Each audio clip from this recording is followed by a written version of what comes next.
Tonight, something extraordinary awaits you. You've just opened your eyes in a world where you possess unimaginable power. The good news? You can do anything you want. The challenging news? Your ego is about to pick a fight with the universe itself. You are Sun Wukong, the Monkey King, and right now, you feel unstoppable. You've just discovered you're immortal, not just once, but in 7 different ways. Death has given up trying to claim you. Your magical staff weighs as much as a building, but shrinks to fit behind your ear like a pencil. You can transform into anything, travel faster than light, and you've never met a problem you couldn't punch your way through. Sound familiar? Maybe you felt this way after landing your dream job, going viral on social media, or finally mastering that skill everyone said was impossible. That moment when you think you've cracked the code of life itself. But here's what you don't know yet. In just a few hours, you'll meet someone who will shatter everything you believe about power, success, and what it means to truly win. You'll discover that the edge of the universe might just be the edge of someone's hand. And you'll learn why Buddha once said, "The mind is everything. What you think, you become." Take a deep breath. Let your body relax as we step into this ancient story that mirrors your own journey from ambition to wisdom.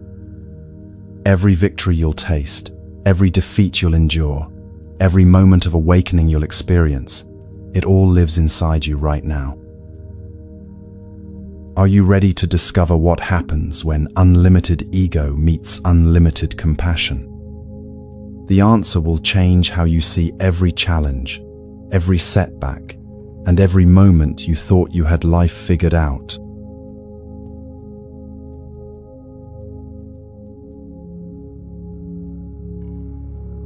You stretch your powerful limbs and feel something incredible coursing through your body. This is different from any morning you've ever experienced. Your muscles respond with strength that seems to bend reality itself. You are Sun Wukong, and you've just awakened to discover that ordinary limits no longer apply to you. The mountain air tastes sweeter somehow, charged with possibility. Your fellow monkeys chatter excitedly around you, but their voices sound distant now. You've crossed a threshold that separates you from everything you once were. Yesterday, you were just another creature living day to day. Today, you are something else entirely. Feel the weight of this transformation. It's like that moment when you first realized you were truly good at something, when natural talent met dedicated practice, and suddenly you weren't just participating anymore, you were excelling. Remember that rush, the intoxicating realization that maybe, just maybe, you were special after all. Your new abilities unfold, like flowers blooming in fast motion.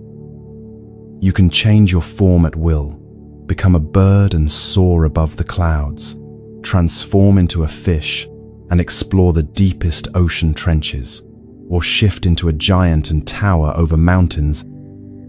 72 transformations await your command. Each one opens doorways to experiences that were impossible just moments ago.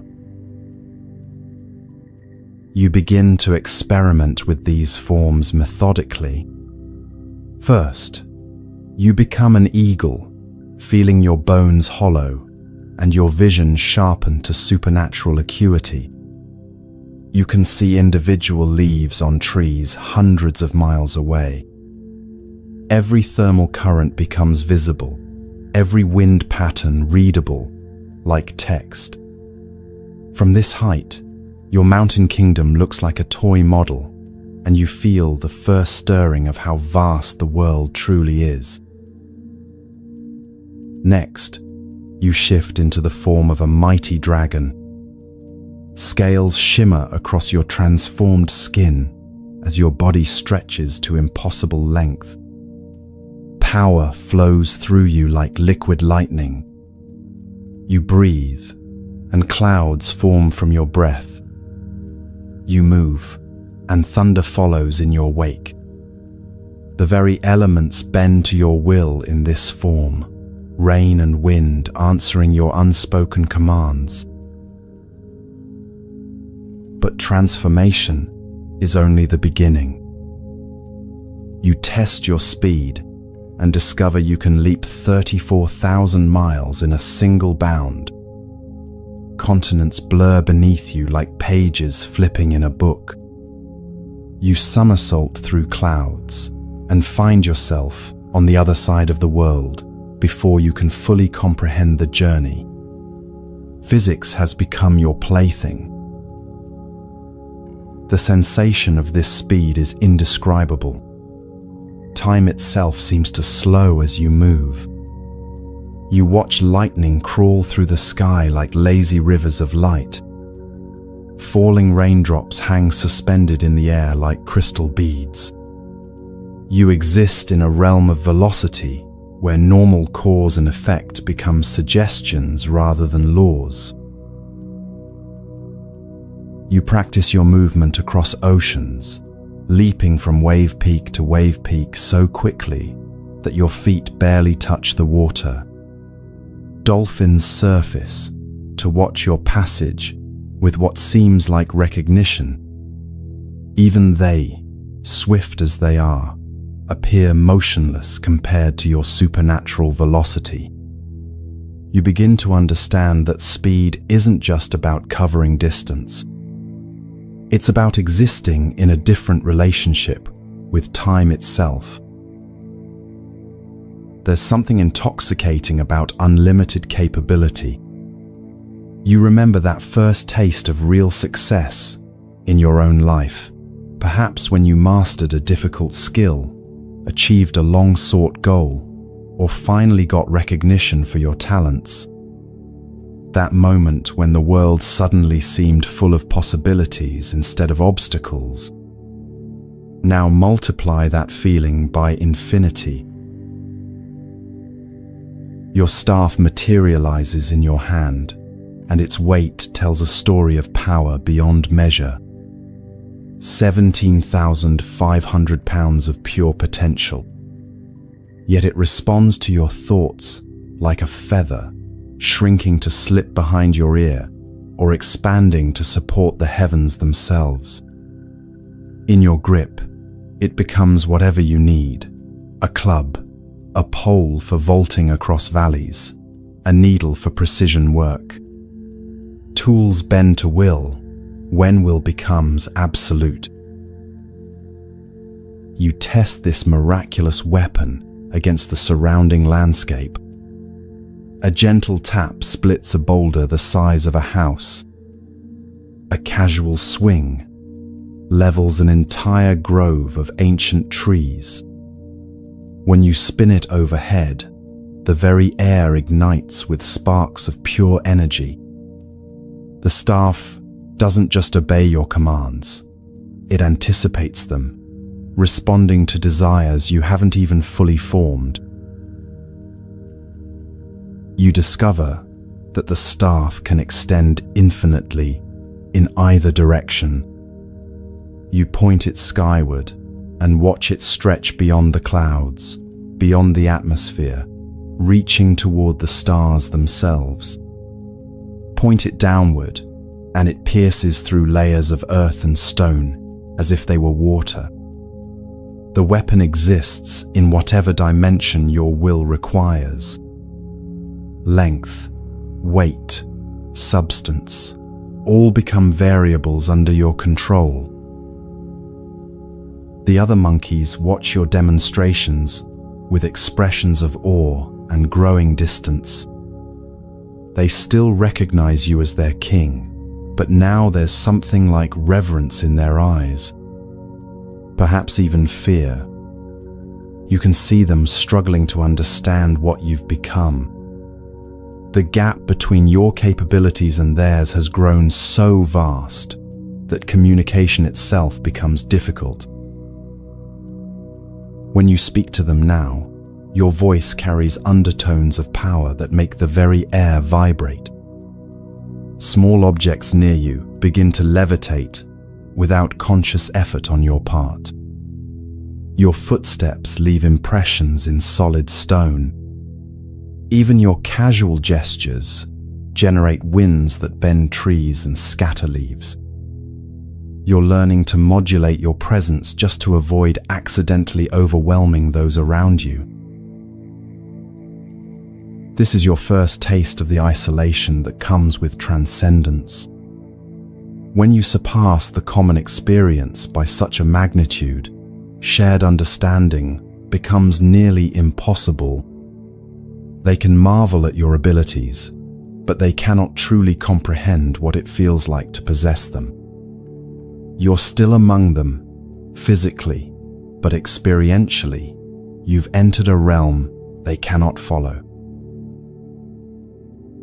You try to bridge this gap by teaching them some of your simpler techniques. But what comes naturally to you now requires decades of focused practice for others. What you accomplish with a thought, they struggle to achieve through intense concentration. The teaching sessions become exercises in frustration for both parties. You're speaking a language they can hear but not truly understand. But even these incredible abilities pale next to your greatest achievement. You've conquered death itself, not just once, but in every way possible. You've learned the Taoist secrets of immortality through meditation. You've eaten the celestial peaches that grant eternal life. You've consumed pills of immortality. You've even erased your name from the cosmic ledgers of death. 7 different forms of deathlessness layer upon each other, like insurance policies against the ultimate limitation. Each path to immortality required different trials. The meditative approach demanded years of perfect stillness, learning to separate consciousness from the physical body. You mastered the art of existing purely as awareness, untethered from flesh and bone. During these deep trances, you discovered that identity itself is far more fluid than most beings realize. The celestial peaches were guarded by beings of immense power. Obtaining them required not just strength, but cunning and persistence. You infiltrated gardens that existed outside normal space and time. Outwitted guardians whose job was to prevent exactly what you accomplished. Each peach contained the essence of eternal life, and consuming them fundamentally altered your cellular structure. The pills of immortality demanded the most dangerous quest of all. You had to venture into realms where even gods feared to tread. Negotiate with alchemists, whose understanding of existence operated on levels that made your head spin. Submit to transformative processes that could have annihilated you completely if your will had wavered for even a moment. Feel that for a moment. What would it be like to know, absolutely know, that you could never truly be harmed? No disease could touch you, no accident could claim you, no age could weaken you. The fundamental fear that shadows every human life, the fear of ending, has been completely erased from your existence. You experiment with this invincibility. You leap from the highest cliff on your mountain and strike the earth with enough force to create a crater. You emerge without a scratch, laughing with the pure joy of someone who has transcended consequence. You plunge your hand into molten lava and feel only gentle warmth. You hold your breath underwater for hours, then days, discovering that breathing has become optional. You test the limits of physical damage. Allow boulders to fall on you from great heights. Walk through raging fires that would incinerate normal beings. Stand motionless as lightning strikes you repeatedly. Each test confirms what you've suspected but hardly dared believe. You are beyond harm, beyond limitation, beyond the basic vulnerabilities that constrain every other living being. Each test confirms what you've suspected but hardly dared believe. You are beyond harm, beyond limitation, beyond the basic vulnerabilities that constrain every other living being. You exist in a category entirely your own. More than physical invulnerability, you discover that your consciousness itself has become indestructible. You can separate your awareness from your body and exist as pure thought, travel through dimensions that have no physical substance. Observe the workings of reality from perspectives that reveal its deepest structures. Death, you realize, was always just a transition from one form of existence to another. And you've made yourself capable of navigating all possible forms. Yet something stirs beneath this incredible security, a restlessness that your newfound powers cannot quiet. You pace the mountain paths, your footsteps leaving impressions in solid stone. The other monkeys look up at you with awe and reverence, but their admiration feels small, insufficient, like applause in an empty theater. This is where the story becomes deeply personal. How many times have you achieved something you thought would satisfy you completely, only to find that strange emptiness creeping in? The promotion that felt hollow after the first week, the relationship that didn't fill the loneliness you expected it to, the achievement that left you asking, "Is this all there is?" You try to fill this emptiness with more demonstrations of power. You reshape the landscape of your mountain, carving new valleys and raising fresh peaks with casual gestures. You organize elaborate displays for your monkey subjects, transforming yourself into 1,000 different forms in rapid succession. You practice your combat techniques against imaginary opponents, each movement a masterpiece of supernatural martial arts. You create challenges for yourself, setting increasingly impossible goals. Can you circle the earth in 10 breaths?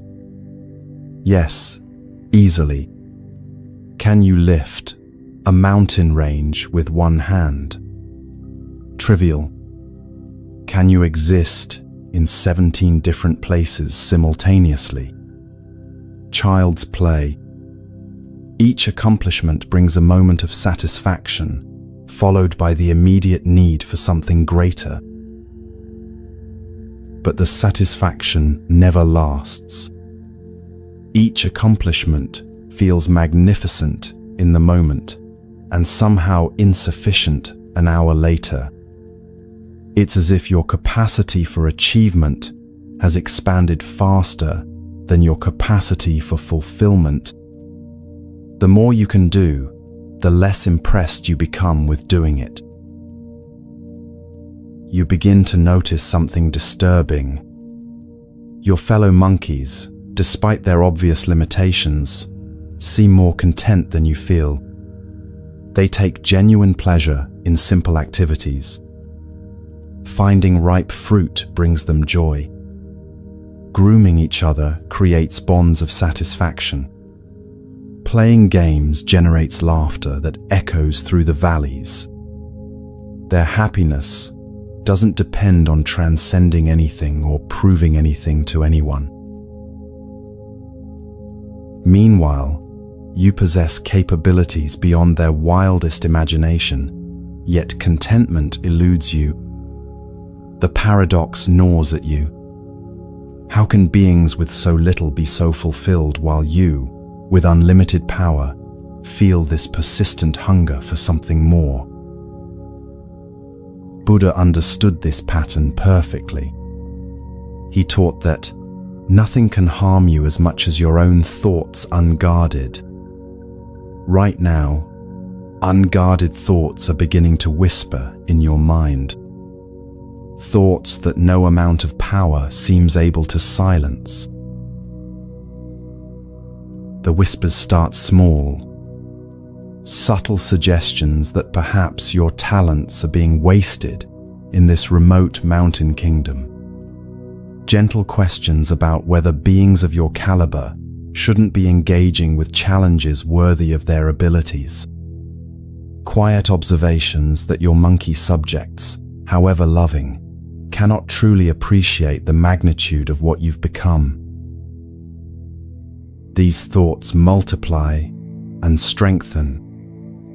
You begin to imagine what recognition from truly powerful beings would feel like. How validating it would be to have your achievements acknowledged by entities who understand their true scope. How much more meaningful your abilities would become if they were applied to cosmic purposes rather than local entertainment.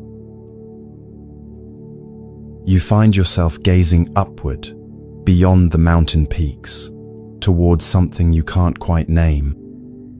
The sky stretches endlessly above, and somewhere beyond it lies the realm of the gods. The celestial court where beings of light and wisdom govern the cosmic order. Surely they would appreciate your achievements. Surely they would recognize your true worth. The thought takes root with surprising speed. Why should you remain here, among creatures who cannot truly understand what you've become? Your powers eclipse those of legendary heroes. Your wisdom surpasses that of ancient sages. Your immortality makes you peer to the gods themselves. So why are you still living like an ordinary being on an ordinary mountain? You begin to research the celestial realm through meditation and supernatural perception. You extend your consciousness beyond the physical world and observe the workings of heaven from afar. What you see both inspires and frustrates you. Beings with powers similar to yours move through their cosmic duties with casual authority. They're respected, honored, given responsibilities that match their capabilities. You watch celestial administrators managing the flow of seasons, gods directing the movements of stars and planets, immortal beings overseeing the delicate balance between creation and destruction, all of them working in harmony with forces that dwarf your mountain kingdom, all of them contributing to purposes that span cosmic scales rather than local concerns. None of them had to prove themselves worthy. None of them earned their positions through extraordinary achievement. They simply exist in their roles, accepted and acknowledged as valuable members of the cosmic order. Meanwhile, you, with abilities that surpass many of theirs, remain unknown and unrecognized. This observation breeds resentment. Not sharp or angry resentment, but the slow-burning kind that builds over time. The kind that whispers about unfairness and wasted potential. The kind that suggests you're being deprived of something that rightfully belongs to you. This is the moment where unlimited ability meets unlimited ambition. You can feel it building inside you, not just confidence, but something harder and more demanding. Entitlement. The belief that your capabilities should automatically translate into recognition, status, and respect. It's a feeling that transcends time and culture. Perhaps you recognize this sensation from your own life.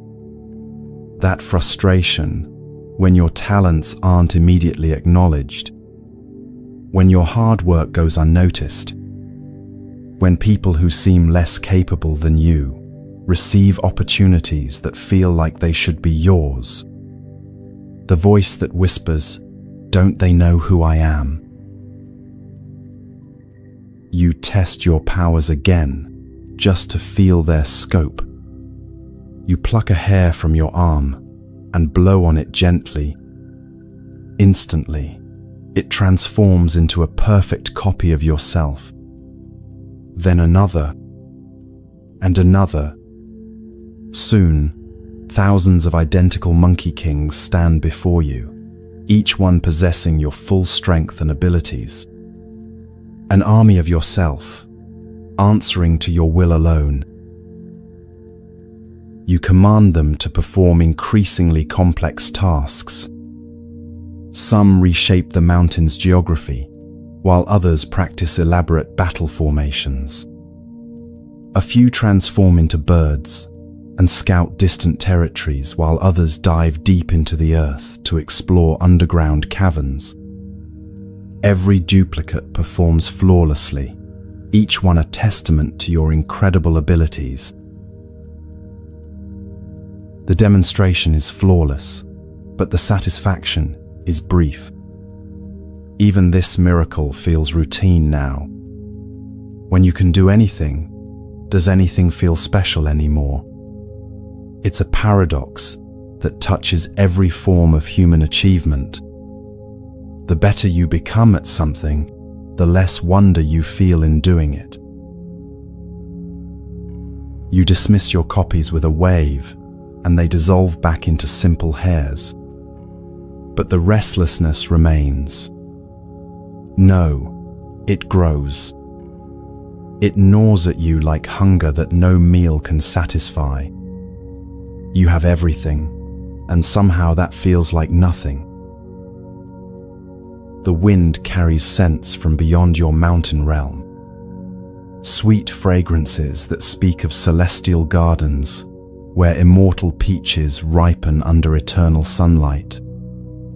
Incense that burns in temples where cosmic beings contemplate the mysteries of existence. Music that drifts down from palaces built of crystallized starlight. All of it calling to something deep within you. You close your eyes and extend your supernatural senses. Beyond the mountain, beyond the clouds, beyond the blue dome of sky, you can feel them. The celestial beings who govern wind and rain, seasons and harvests, birth and death. They move through their divine duties with the casual authority of those who've never had their power questioned. They've never had to prove themselves worthy. They simply are.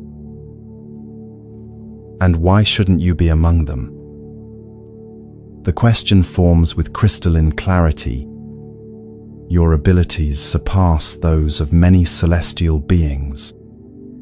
Your wisdom has been hard-won through experience and trial. Your immortality makes you their equal in the most fundamental way. The only difference is location and recognition. You begin to imagine yourself in their courts. Picture yourself contributing to the great cosmic projects that maintain universal order. Envision the respect and acknowledgement that would naturally flow from your demonstrated capabilities. See yourself finally among peers who could appreciate the full scope of what you've achieved. This is where ambition transforms into something more dangerous.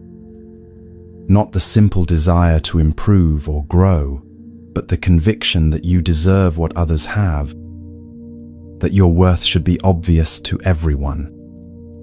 That recognition delayed is recognition denied. It's the difference between healthy confidence and toxic entitlement. You stand at the highest peak of Flower Fruit Mountain and spread your arms wide. The gesture encompasses everything you can see: forests and rivers, valleys and lesser peaks, all the way to the horizon where earth meets sky. All of this is too small for what you've become. You need a stage worthy of your capabilities. The monkeys below go about their simple lives. They gather fruit and play games and settle minor disputes. Their concerns seem so trivial now, their problems so easily solved, their entire world so limited compared to the vast possibilities that have opened before you. You feel a mixture of affection and pity for them. They love you certainly, but they cannot understand you. Their horizons are bounded by the mountain's edges. Their ambitions extend only to the next meal or the next comfortable sleeping spot. How can such limited creatures truly appreciate unlimited potential? The decision crystallizes with the inevitability of sunrise. You will go to heaven, not as a supplicant or a visitor, but as an equal claiming your rightful place. You will present yourself to the Jade Emperor and demand recognition for what you are. Not ask for it. Demand it.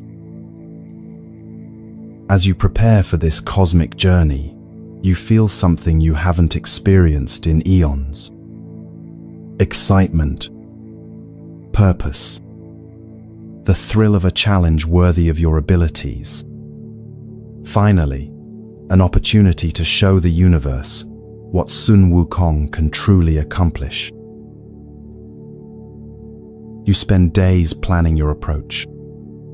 How to present yourself with appropriate dignity. What demonstrations of power might be necessary to establish your credentials? Which of your achievements would be most impressive to cosmic administrators? Every detail matters when you're making a first impression on beings who shape reality itself. But beneath that excitement, something else stirs. A whisper so quiet, you almost miss it. A tiny voice that wonders if perhaps there's something important you're not seeing. Something crucial you might be missing about the nature of power, recognition, and worth. You brush the whisper aside. After all, you have 7 forms of immortality and abilities that reshape reality itself. What could you possibly be missing? What wisdom could surpass unlimited power? These questions will soon receive answers you never expected.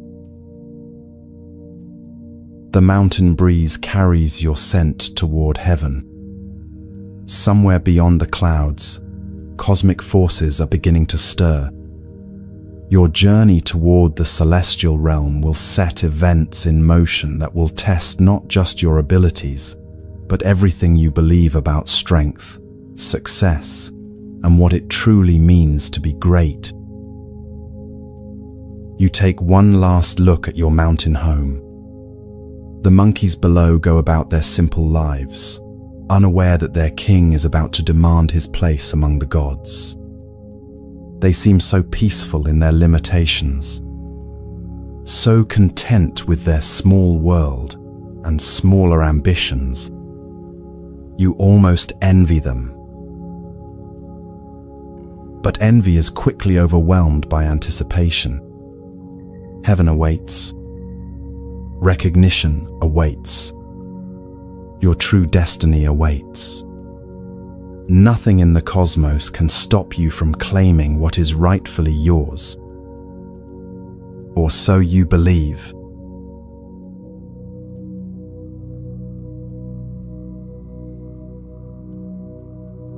You launch yourself skyward with the confidence of someone who has never truly been denied. The earth shrinks beneath you as you somersault through clouds that part like curtains before your passage. Each leap carries you thousands of miles closer to your destination. The celestial realm grows larger with every bound, its golden palaces and jade towers gleaming like promises waiting to be fulfilled. This is your moment, the culmination of everything you've worked toward. You can almost taste the recognition that awaits you. Finally, beings who will understand your true worth. Finally, a stage grand enough for your capabilities. The journey through the sky feels different from any travel you've ever undertaken. Each somersault carries not just your body, but your expectations, your dreams, your sense of righteous entitlement. The wind itself seems to celebrate your passage, carrying your scent ahead to announce your arrival. Birds and celestial creatures pause in their flight to watch you pass, as if recognizing that something momentous is occurring. You practice your introduction as you travel. I am Sun Wukong, the Monkey King of Flower Fruit Mountain, achiever of 7 immortalities, master of 72 transformations. The words taste powerful in your mouth. You imagine the expressions of awe and respect they'll generate when spoken before the cosmic court. The immediate recognition of your accomplishments, the rapid assignment to a position worthy of your abilities.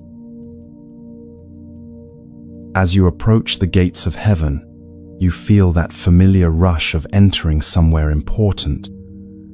It's like walking into a job interview you know you'll ace, or stepping onto a stage where you're about to deliver the performance of a lifetime. Your powers hum beneath your skin like electricity. You've never felt more ready for anything. The celestial realm spreads before you in all its impossible glory. Architecture that defies physical laws stretches in every direction. Bridges of solidified rainbows span distances that would take mortal beings lifetimes to cross.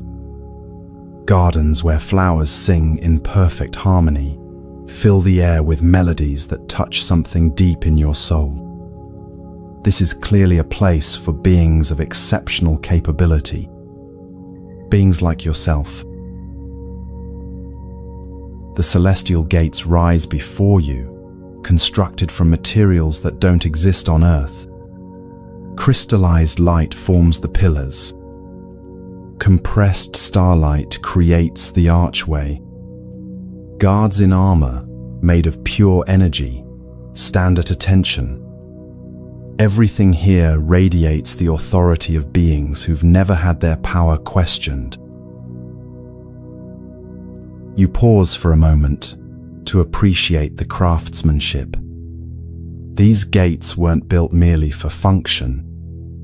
They're a statement of power, a demonstration of capabilities that casual observers might find intimidating. But you're not a casual observer. You're someone who understands power from the inside. someone who can appreciate the skill required to create something so magnificent. The guards notice your approach and step forward. Their expressions carry that particular look you've seen before, the polite interest of gatekeepers who assume you're lost. One of them, his voice carrying the musical tones of someone used to being obeyed, speaks first. "Halt, mortal being. State your business in the celestial realm." Mortal being. The words hit you like a slap.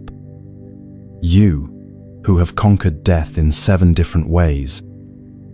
You, who possess powers that reshape reality itself. You, who could probably defeat both guards without breaking concentration. Mortal being. The assumption stings more than any physical blow could. These beings look at you and see what they expect to see: another earthbound creature seeking audience with their betters. They cannot perceive the cosmic forces you've mastered, cannot sense the immortality that flows through your veins, cannot recognize a peer when one stands before them. But you maintain your composure. After all, they simply don't know who you are yet. Once you introduce yourself properly, this misunderstanding will be cleared up immediately. You straighten to your full height and let a hint of your true power radiate outward. The air itself seems to shimmer around you. "I am Sun Wukong, the Monkey King of Flower Fruit Mountain," you announce, your voice carrying the weight of absolute confidence. "I have mastered the 72 transformations, achieved 7 forms of immortality, and acquired abilities that surpass legendary heroes. I come seeking my rightful place among the celestial court." You let that sink in for a moment. Watch their faces for the dawning recognition that they're in the presence of someone extraordinary. Wait for the shift from casual dismissal to respectful attention. Instead, you see something that makes your confidence waver slightly. The guards exchange glances. Not the awed recognition you expected. Something closer to amusement. The first guard consults a jade tablet that materializes in his hands. His finger traces down what appears to be a list. After a moment, he looks up with the sort of patient expression reserved for children who claim they're old enough to drive. "Sun Wukong," he repeats slowly. "From Flower Fruit Mountain. I'm afraid you're not on our list of expected celestial visitors. Perhaps you'd like to submit a formal petition for audience with the appropriate department? The waiting period is typically 3 to 5 cosmic epochs. 3 to 5 cosmic epochs. Each epoch represents millions of years. They want you to wait potentially billions of years for an appointment. You, who could level their gates with a thought. You, who has achieved what they clearly don't understand, is impossible. The casual dismissal stings worse than any physical blow. You feel your first real taste of bureaucratic indifference. That particular form of institutional blindness that reduces extraordinary individuals to paperwork problems. It doesn't matter what you've accomplished if it doesn't fit their existing categories. It doesn't matter how powerful you are if you haven't followed their proper procedures. This is that moment everyone experiences, eventually, When your achievements, real, substantial, impressive achievements, are met with bureaucratic indifference, when the system treats your exceptional as ordinary, when gatekeepers who couldn't do what you've done act like they're doing you a favor by acknowledging your existence, you feel your temper beginning to simmer. Not explosive anger yet, but that slow burn of someone who's being systematically underestimated. Perhaps, you say, your voice carefully controlled, you don't fully understand who you're speaking to. Allow me to demonstrate. You pluck a single hair from your arm and blow on it gently. Instantly, it transforms into a perfect copy of yourself. Then another, and another. Within moments, 100 identical Monkey Kings stand behind you, each radiating the same power you possess. The display is effortless, casual, like someone pulling out their phone to show photos. The demonstration has its intended effect. The guards step backward. Their expressions shift from polite dismissal to concerned attention. Good. Now they're beginning to understand. You dismiss your copies with another gentle breath, and they dissolve back into harmless hairs. As I was saying, you continue smoothly. I believe there may be a place for someone of my capabilities in the celestial hierarchy. You watch their faces carefully as they process what they've just witnessed. The casual multiplication of yourself, the effortless control over matter and energy, the obvious power that radiates from your being. Surely now they understand that you're not some random supplicant seeking favors. You're a being of genuine cosmic significance. The guards huddle briefly in whispered consultation. You catch fragments of their conversation. Unauthorized demonstration of power, protocol for exceptional cases. Better inform the emperor immediately. Finally, they separate and face you again. The first guard's tone has shifted to something more respectful, though still cautious. The Jade Emperor will see you, he announces. Please follow the golden pathway to the throne room. You will be announced upon arrival. Do not deviate from the designated route. Do not touch any celestial artifacts, and do not demonstrate further abilities without express permission. You nod graciously. Of course, they have protocols. Large organizations always do. What matters is that your worth is finally being recognized. The golden pathway stretches before you like a red carpet, leading through gardens where flowers sing in harmonious choruses and fountains flow upward into impossible spirals. The journey through the Celestial Palace complex is breathtaking. Every surface gleams with inner light. Murals depicting cosmic events flow and shift as you pass, telling stories of creation and destruction on scales that dwarf entire galaxies. The very air thrums with power and possibility. This is clearly a place designed for beings who operate on cosmic scales. As you walk, you notice other celestial beings pausing in their activities to watch you pass. Their expressions range from curious to concerned. None show the immediate respect you feel your reputation should command, but that will change. Once you speak with the Jade Emperor directly, once he understands your qualifications, everything will fall into place. You pass through halls where minor gods conduct the business of universal maintenance, adjusting the flow of time in various star systems, calibrating the forces that hold galaxies together, managing the delicate balance between order and chaos that allows existence to continue. The scope of their responsibilities is impressive, but not beyond your capabilities.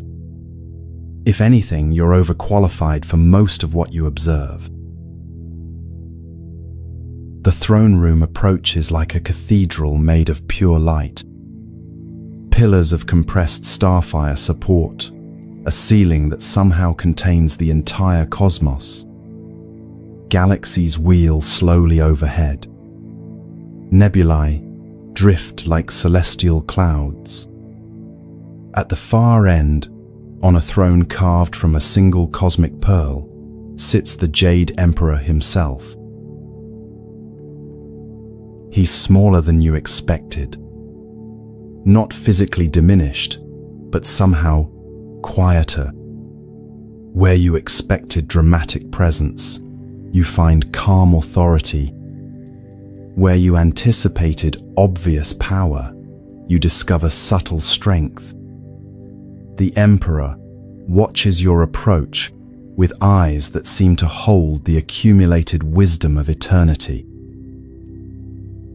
His court surrounds him in carefully arranged hierarchies, ministers of various cosmic departments, generals responsible for maintaining universal order, advisors whose counsel shapes the destiny of countless worlds. All of them observing your approach with expressions of polite curiosity. All of them clearly wondering what sort of being has warranted an immediate audience with their supreme leader. Sun Wukong of Flower Fruit Mountain announces a herald whose voice echoes through dimensions, seeker of position in the celestial hierarchy, wielder of the 72 transformations, bearer of 7 immortalities.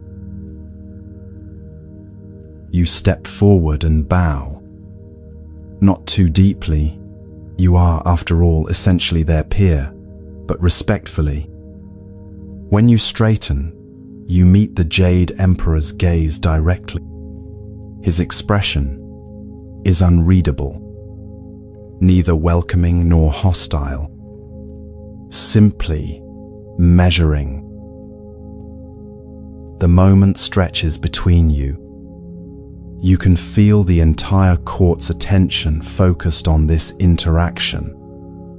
This is your opportunity to make the case that will determine your place in the cosmic order.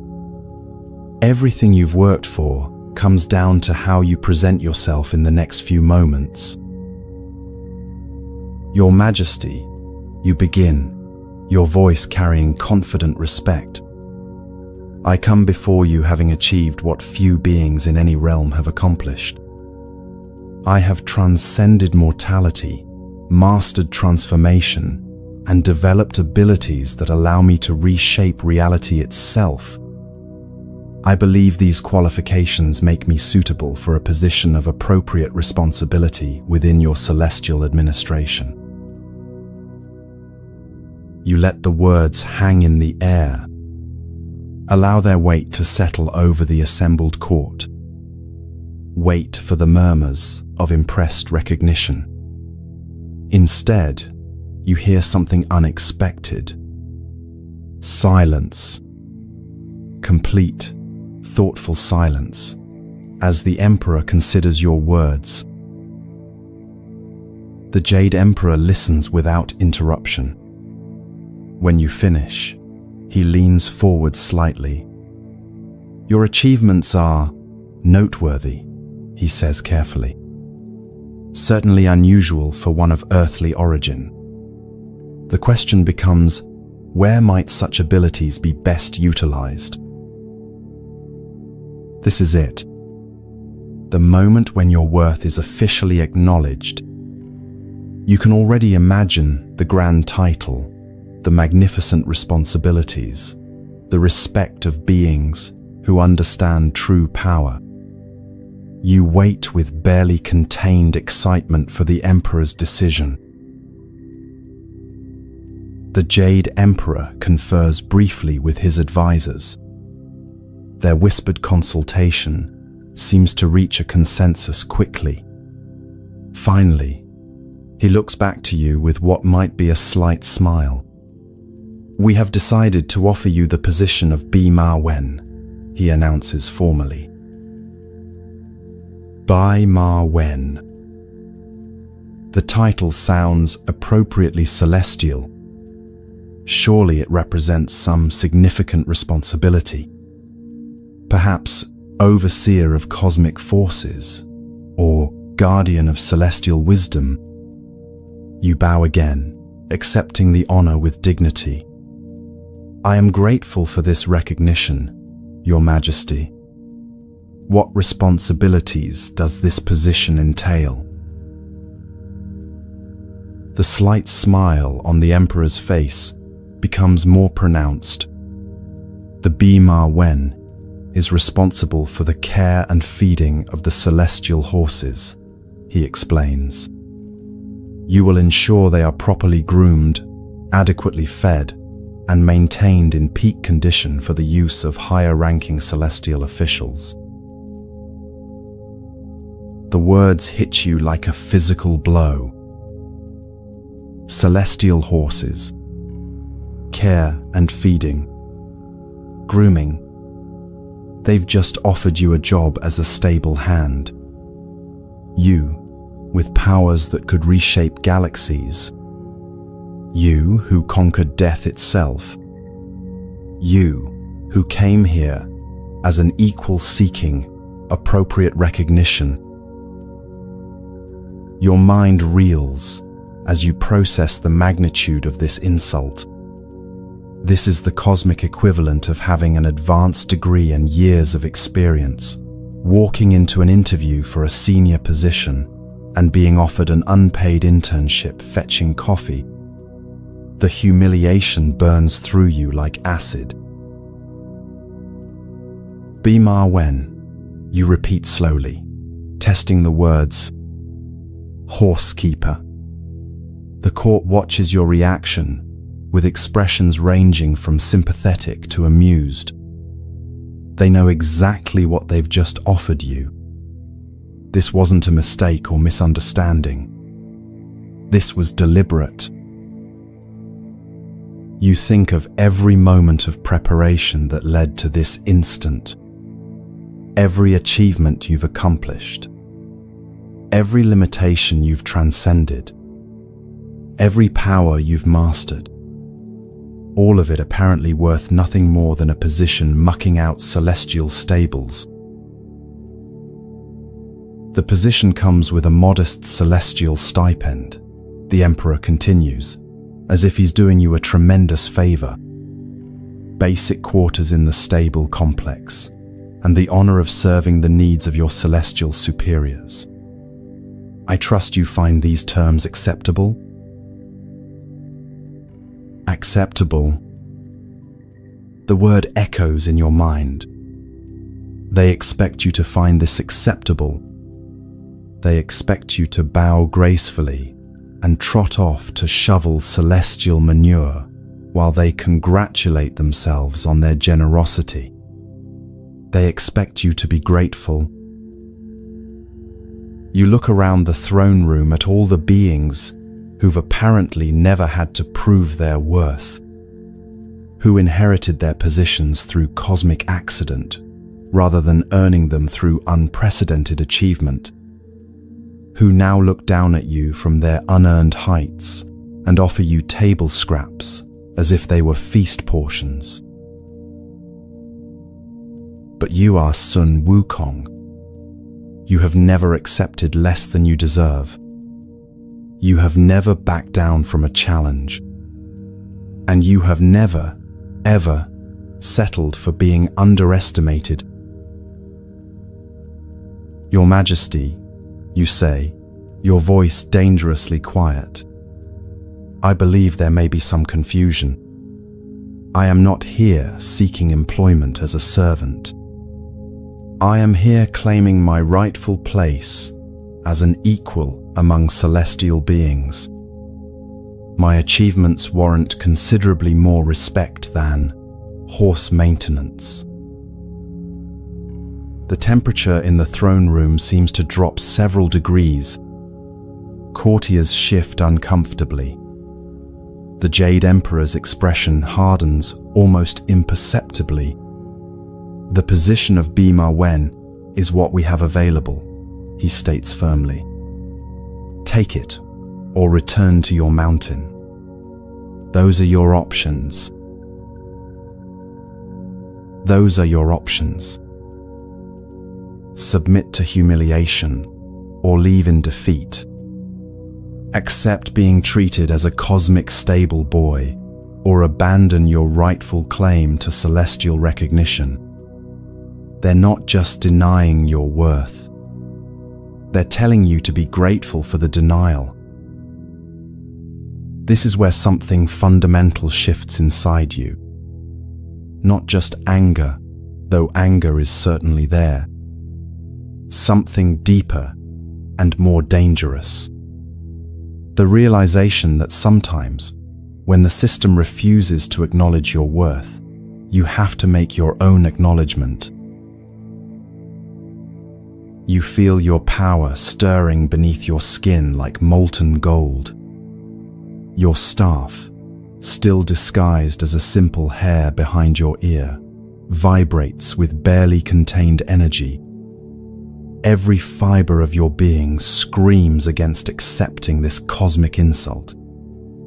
You did not transcend mortality and master reality itself to become a celestial janitor.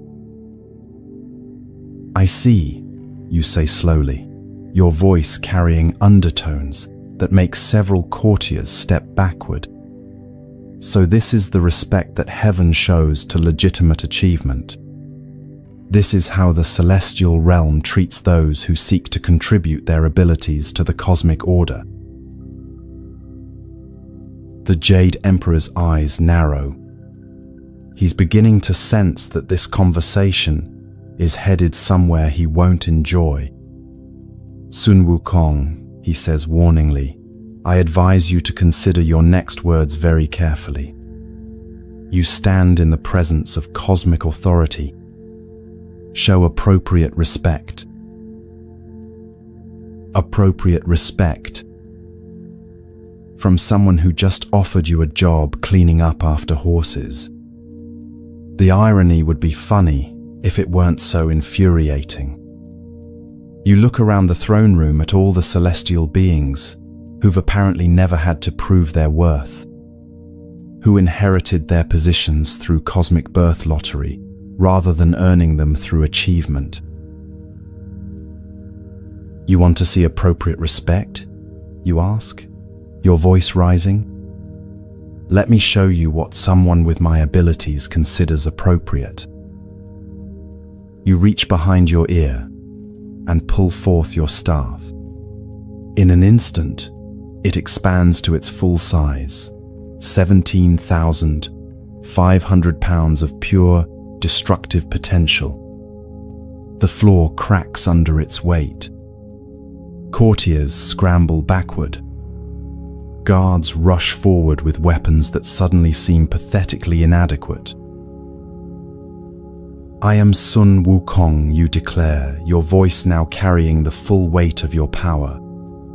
I have conquered death, mastered transformation, and acquired abilities that rival those of any being in this realm.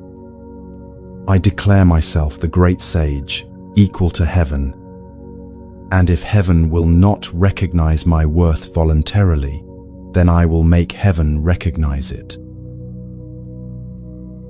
The Jade Emperor rises from his throne. Guards, he shouts, arrest this insolent creature. But you're already moving. Your staff becomes a blur of destruction as celestial guards rush toward you. Their weapons shatter against your defenses. Their formations crumble before your speed. You're not just fighting them. You're demonstrating everything they failed to recognize. This is your moment of absolute validation. Every strike proves your worth. Every defeated opponent vindicates your claim. Every shattered weapon demonstrates that you were right all along. You are their equal. You are their better. And now they know it. The battle spreads throughout the celestial palace. More guards arrive, then generals, then cosmic champions. Each wave crashes against your abilities like ocean waves against an unmovable cliff. You clone yourself into an army and fight on multiple fronts simultaneously. You transform into different shapes to counter their strategies. You wield your staff with the precision of a surgeon and the power of a natural disaster. And through it all you laugh. Not with cruelty, but with pure joy. The joy of finally being able to show the universe what you're truly capable of. Of proving beyond doubt that you belong among the greatest beings in existence. Of forcing recognition from those who thought they could dismiss you. 100,000 celestial warriors. That's what they send against you. An army that could conquer galaxies. And you meet them all. Not just meet them, you revel in the challenge. This is what you were made for. This is why you developed such incredible abilities. Not to tend horses, but to stand as an equal among the cosmos's greatest powers. Victory tastes sweeter than celestial wine. As the last of their champions falls before your might, you stand amid the wreckage of their authority and feel complete for the first time since arriving in heaven. The throne room is yours. The palace is yours. The respect you demanded has been taken by force. But even in triumph, something whispers at the edge of your consciousness. A tiny voice, wondering if perhaps there was another way. If maybe the path of force, however satisfying, might not lead where you truly want to go. You dismiss the thought quickly. After all, you've just proven definitively that you were right all along. The Jade Emperor, watching from behind his overturned throne, looks both defeated and strangely sad. "Very well," he says quietly. "If force is your chosen language, then force you shall receive. But know this, Sun Wukong, there are powers in this universe that cannot be conquered through strength alone." You plant your staff in the cracked floor and lean against it casually. "Then perhaps it's time those powers learned what real strength looks like," you reply. The confidence in your voice could power stars. You have never felt more justified, more powerful, more absolutely certain of your own righteousness. The Emperor nods slowly. "As you wish," he says. Then, with the weariness of someone making a decision he'd hoped to avoid, he speaks words that will change everything. "Send for Buddha." Buddha. The name hangs in the air like a challenge. You've heard whispers of this being some sort of teacher, they say. A philosopher who sits under trees and speaks in riddles. Hardly the sort of opponent who could challenge someone who just defeated heaven's entire army. But as the Emperor's words echo through the ruined throne room, You feel something you haven't experienced in eons. A tiny flutter of uncertainty. Not fear, certainly not fear, but perhaps the first hint that your journey toward ultimate recognition might not be over yet.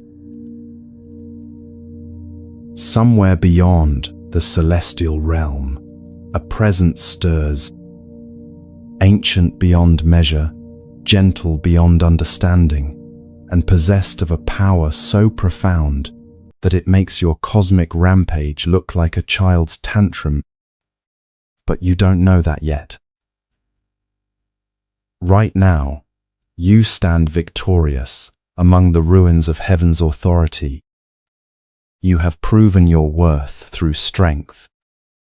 You have claimed your recognition through force.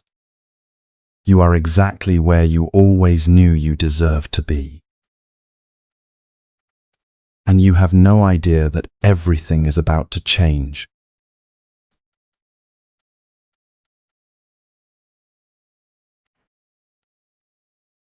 The atmosphere in the ruined throne room shifts before you see him. It's subtle at first, like the moment before dawn when darkness begins to soften without any visible light. The cosmic debris from your battle, shattered weapons, cracked pillars, defeated warriors, all seem to settle into a deeper stillness. Even the air itself feels different. Expectant. You're still riding the high of your unprecedented victory. 100,000 celestial warriors lie defeated around you. The Jade Emperor himself has acknowledged your power. Your staff plants firmly in the cracked floor like a flag of conquest. This is your moment of absolute triumph, and you savor every second of it. The taste of victory fills your mouth like sweet wine. Every breath you take carries the satisfaction of vindication. Every glance around the throne room confirms what you've always known. You are a being of extraordinary capability. Someone worthy of recognition and respect. Someone who belongs among the cosmic hierarchy. You survey the destruction with deep satisfaction. Celestial armor lies scattered like broken shells. Weapons that could split mountains rest in pieces. Warriors who once commanded the forces of wind and storm now groan in defeat. All of it testament to your superior capabilities. All of it proof that you were right to demand recognition. The Jade Emperor remains behind his overturned throne, watching you with expressions that cycle between fear, anger, and something that might be grudging respect. His courtiers huddle in corners, whispering among themselves about what they've witnessed. None of them had imagined that a single being could overwhelm their entire military apparatus.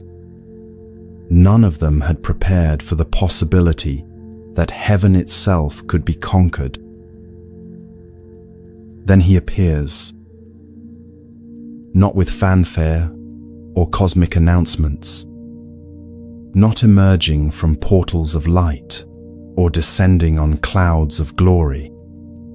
Buddha simply is, as if he's been sitting there all along, waiting patiently for this exact moment, the way morning waits for night to finish its work.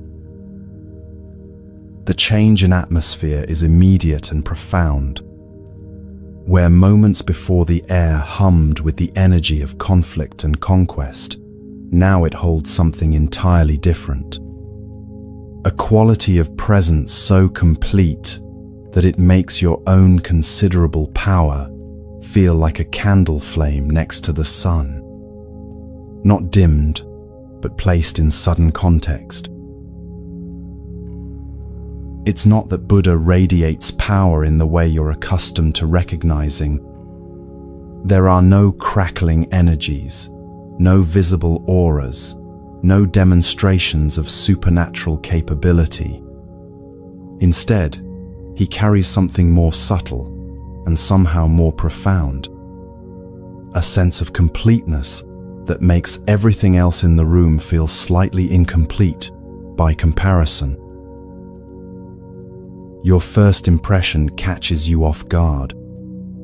This is the being the Jade Emperor called for help.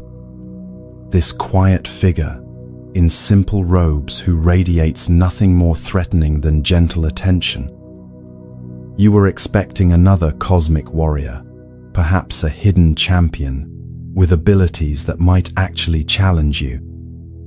Instead, you're looking at someone who seems more like a village teacher than a cosmic force. Buddha sits in perfect stillness, his posture effortless, yet somehow containing the weight of mountains. His face holds that particular expression you've seen before, the look of someone who's completely present but utterly unattached to whatever drama is unfolding around them. Like a parent watching a child's elaborate game, understanding its importance to the child while seeing the larger context the child cannot. There's something unsettling about his composure.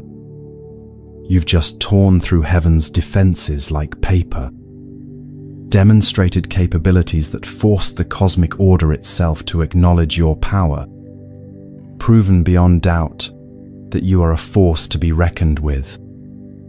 Yet this being looks at the aftermath of your triumph with the same serene attention he might give to falling leaves. The defeated celestial warriors around you seem to sense the change as well. Those who were groaning in pain have fallen silent. Those who were struggling to rise have settled into stillness. Even the Jade Emperor's expression has shifted from defeat to something like curiosity, as if Buddha's presence has transformed the entire situation from crisis to something else. You feel the first stirring of something uncomfortable. Not fear, certainly not fear, but a kind of unsettled confusion. Where others have shown terror, anger, or desperate defiance in response to your power, this being shows nothing.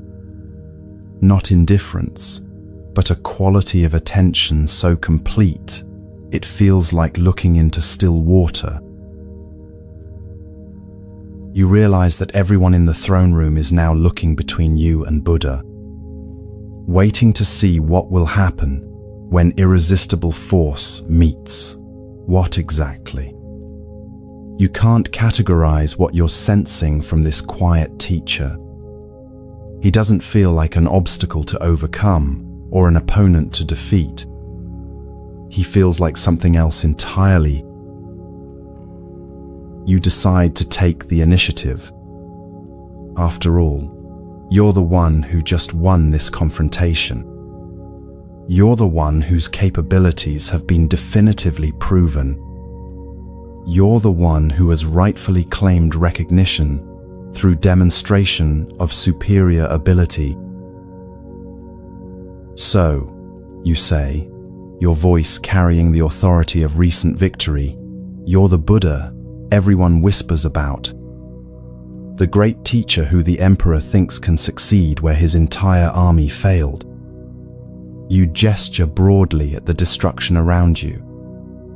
I hope you can see that I've already demonstrated where true power lies in this conflict. Buddha's gaze meets yours directly. His eyes hold depths you can't quite fathom, not mysterious in a threatening way, but like looking into water so clear, you can't tell how deep it goes. When he speaks, his voice carries the same quality as his presence, completely unhurried, utterly unimpressed by the chaos surrounding him. I can see that you possess remarkable abilities, Sun Wukong, he says simply. Your strength is undeniable. Your skills are extraordinary. Your determination is impressive. There's something in the way he pauses before that last word that you can't quite identify. Not mockery, but perhaps a deeper understanding than you're comfortable with. The word impressive sits strangely in the air. Coming from anyone else, it would sound like high praise. But from Buddha, it carries subtle undertones that make you wonder if he's describing something different from what you think he's describing. As if he's seeing layers of your actions that escape your own perception. You notice that the defeated warriors around you have begun to stir, not with pain or anger, but with something like hope, as if Buddha's presence has reminded them of possibilities they'd forgotten. Even the Jade Emperor has emerged from behind his throne, watching the interaction with obvious fascination. The entire court seems to be holding its breath. You straighten to your full height, letting some of your power radiate outward. The air shimmers around you like heat waves. Defeated celestial warriors nearby stir uncomfortably. But Buddha remains perfectly still, neither impressed nor concerned. It's like trying to intimidate a mountain. "My abilities speak for themselves," you reply, gesturing at your conquered opponents. "I have transcended every limitation, overcome every obstacle, defeated every challenger. I have declared myself the great sage, equal to heaven, and proven that declaration through strength. What more demonstration could possibly be needed?" Buddha nods thoughtfully, as if genuinely considering your words. "Indeed, your accomplishments are remarkable," he agrees. "Tell me, though, having proven your strength so thoroughly, having defeated such overwhelming odds, having claimed the recognition you sought, do you feel complete now?" The question hits you strangely. Complete? Of course you feel complete. You've achieved everything you set out to accomplish. You've forced heaven itself to acknowledge your worth. You stand victorious over challenges that would have crushed lesser beings. What could be more complete than total victory? And yet, as you open your mouth to respond with absolute certainty, something gives you pause. That tiny restlessness that drove you to heaven in the first place, is it gone? That hunger for recognition and validation, has it truly been satisfied? Or do you find yourself already wondering what comes next? What greater challenge might await? What higher mountain remains to be climbed? The pause stretches uncomfortably as you examine your own inner state. The victory feels magnificent, certainly. But underneath the triumph, something still stirs. A whisper of, "What now?" that you hadn't expected. A sense that perhaps this achievement, like all the others, might not provide the lasting satisfaction you anticipated. You become aware that the entire throne room is watching this internal struggle play out on your face. The celestial court, the defeated warriors, even the Jade Emperor himself, all waiting to see how you'll respond to Buddha's simple question. The silence stretches like a held breath. You shake off the moment of uncertainty. "I have achieved exactly what I intended," you state firmly. "I have proven my worth and claimed my rightful place. Any incompleteness you might perceive is simply the natural desire of a superior being to continue growing and achieving." Buddha's slight smile carries no judgment, only a kind of gentle recognition. "Ah," he says softly, "the desire to continue growing. I understand. Tell me, Sun Wukong, in all your remarkable journeys, in all your incredible transformations, have you ever encountered a boundary you could not cross?" Now this is more like it. A direct challenge to your capabilities. Finally, something you can address with confidence. No, you answer without hesitation. There is no limitation I have not overcome. No boundary I have not transcended. No obstacle I have not conquered. I have literally traveled to the ends of existence and back. The memory of that journey fills you with renewed confidence. Your cosmic travels beyond all known limits. Your ventures into realms that even gods dare not explore.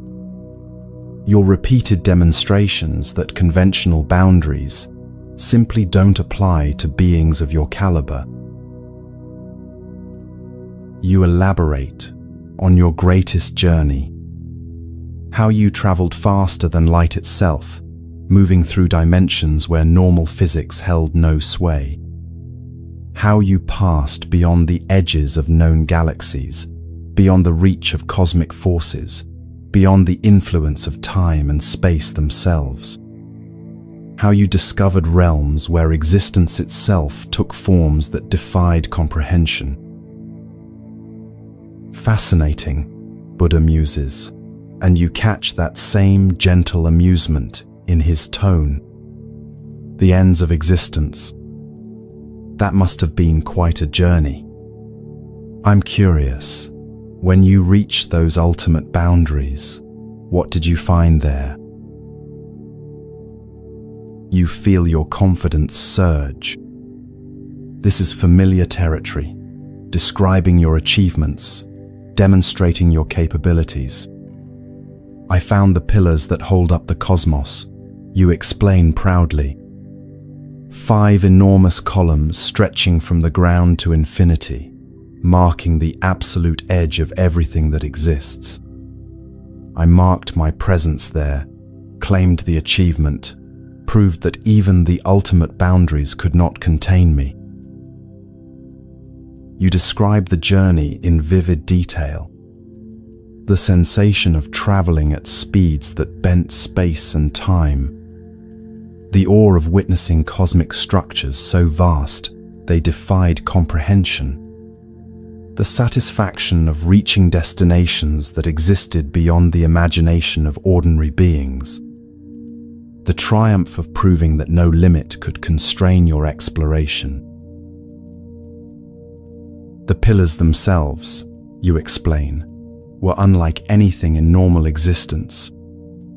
Pink and massive beyond description, each one wider than entire solar systems. They stretched upward beyond the reach of vision, supporting the very fabric of reality itself. Standing among them, you felt the weight of cosmic responsibility, the profound significance of being the first and only being to reach such ultimate boundaries. Buddha listens with the complete attention of someone genuinely interested in your story. When you finish, he nods appreciatively. "Remarkable," he says. "To travel so far, to push beyond every known limit, that shows extraordinary determination. I wonder though, having accomplished such an incredible feat, might you be interested in a small demonstration?" A demonstration. Your interest sharpens. Perhaps this quiet teacher has some hidden abilities after all. Perhaps he'll finally show you the kind of power that warranted the Jade Emperor calling for his help. You've been curious about what this supposedly great being could actually accomplish. You glance around the throne room, noting how the assembled court leans forward with anticipation. Even the defeated warriors seem interested in what Buddha might demonstrate. The Jade Emperor watches with obvious fascination, as if he too wants to see what his last resort can actually do. What sort of demonstration, you ask, your tone carefully neutral. You're not about to be impressed easily. Not after what you've achieved. But you're willing to observe whatever this Buddha thinks might be worth your attention. Buddha extends his right hand in a gesture so casual it seems almost absurd. Palm up, fingers relaxed, nothing more threatening than someone offering to shake hands. "I hear you're quite powerful," he says with that same unhurried calm. "Your speed in particular seems extraordinary. Tell me, do you think you could escape from my palm?" You stare at him for a moment, certain you must have misheard. Escape from his palm. His hand is maybe a foot wide. You, who can travel 34,000 miles in a single somersault. You, who have journeyed to the edges of existence itself. You, who move faster than thought and cover distances that span galaxies. The question is so absurd you almost laugh out loud. This must be some sort of test of your patience, or perhaps a riddle with hidden meaning. But Buddha's expression remains perfectly serious, perfectly patient. He's actually asking if you can escape from a human-sized hand. You look more closely at the extended palm. It appears completely ordinary. Normal skin, natural lines, no visible energy or supernatural enhancement. If anything, it looks smaller and more delicate than your own hands. The idea that this could pose any sort of challenge to your cosmic capabilities seems genuinely ridiculous. You hear muffled sounds from the court. Some of the celestial beings are exchanging glances. A few seem to be suppressing smiles. Clearly, they're as bewildered by Buddha's challenge as you are. The Jade Emperor looks frankly puzzled, as if wondering whether his final gambit has lost his mind. "Are you serious?" you ask, unable to keep a note of amusement from your voice. "You want to know if I can escape from your palm? I've traveled beyond the pillars of creation. I've crossed distances that would take light eons to traverse. Your palm is." You pause, searching for an adequately dismissive comparison. "Your palm is like asking if I can step over a pebble." Buddha nods with apparent understanding. "I see why you might find the challenge modest," he agrees. "Still, humor me. Sometimes the smallest tests reveal the most interesting truths. What do you say? Would you be willing to demonstrate your remarkable speed one more time?" There's something in his tone that catches your attention. Not mockery or condescension, but a kind of gentle invitation. As if he's offering you a gift, rather than issuing a challenge. The whole situation feels surreal. Here you stand in the ruins of Heaven's army, having just proven your superiority over cosmic forces, and this quiet teacher wants to play some sort of children's game with his hand. You consider the implications. This is clearly some sort of lesson or demonstration. Perhaps Buddha wants to illustrate a point about the nature of power or limitation. Perhaps he's testing your willingness to engage with seemingly trivial challenges. Perhaps he genuinely doesn't understand the scope of your abilities. and needs a direct demonstration. You glance around the throne room one more time. Every eye is focused on this interaction. The entire celestial court waiting to see whether you'll accept such an apparently ridiculous challenge. Some seem to expect you to refuse with disdain. Others appear curious about what might happen if you accept. But why not? It will take all of 3 seconds to demonstrate once again the vast scope of your abilities. And perhaps afterwards, this Buddha will finally understand the magnitude of what he's dealing with and offer you the respect that everyone else has been forced to acknowledge. Very well, you say, your voice carrying the patient tone of someone indulging a child's request. I'll demonstrate my speed one more time. Though I should warn you, once I begin moving at full velocity, you may not even be able to track my movement. I'll be gone and back before you can blink. Buddha smiles that gentle smile and extends his palm a little further. I'll do my best to keep up, he says mildly. Please, whenever you're ready. You take a deep breath and center yourself. Not because the challenge requires any significant effort, but because you want this demonstration to be flawless. You want Buddha to witness the full scope of your capabilities. You want him to understand why beings across the cosmos speak your name with awe. You examine Buddha's palm one more time. It really is remarkably ordinary. Warm, slightly textured with the natural patterns of skin. No hidden energies, no concealed powers, no suggestion of anything beyond normal human flesh. The contrast between this mundane surface and your cosmic capabilities makes the challenge feel almost comical. The court watches in complete silence as you prepare. Even the defeated warriors have propped themselves up to observe this strange contest. The Jade Emperor leans forward on his throne, clearly fascinated despite himself. Everyone seems to understand that something significant is about to happen, even if they can't imagine what. You leap into Buddha's palm with the confidence of someone performing a routine exercise.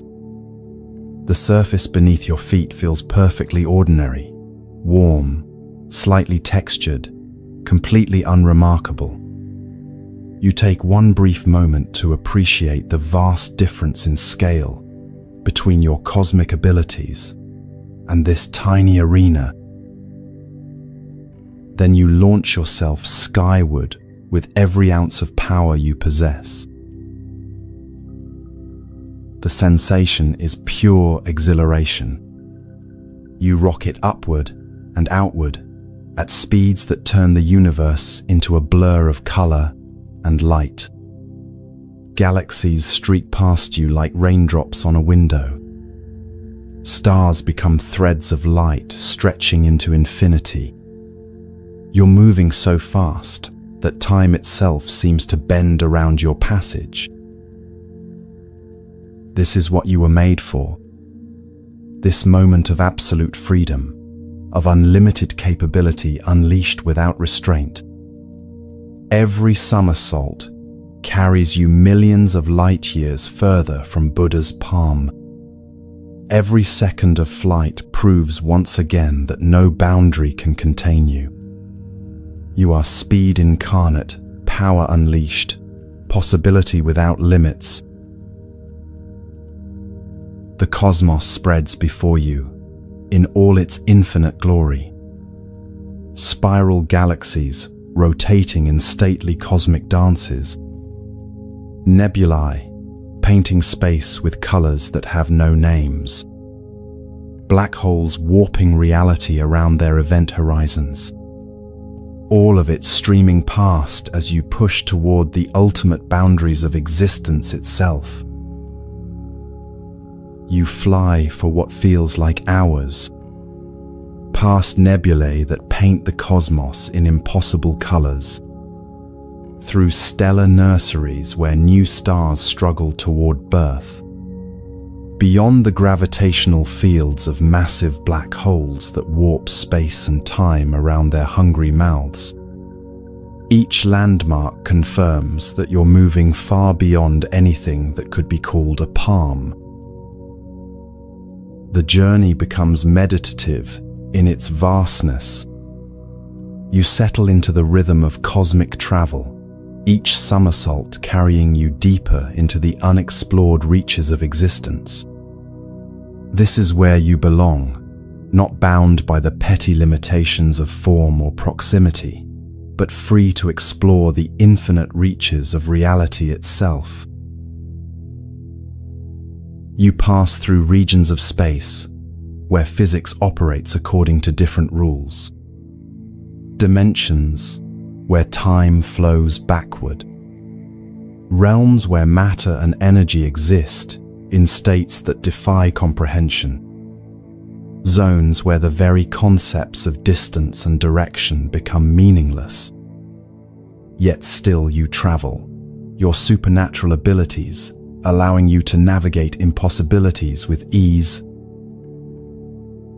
You encounter cosmic phenomena that would drive lesser minds to madness. Storms of pure thought that rage across dimensional boundaries. Rivers of liquid time that flow between universes.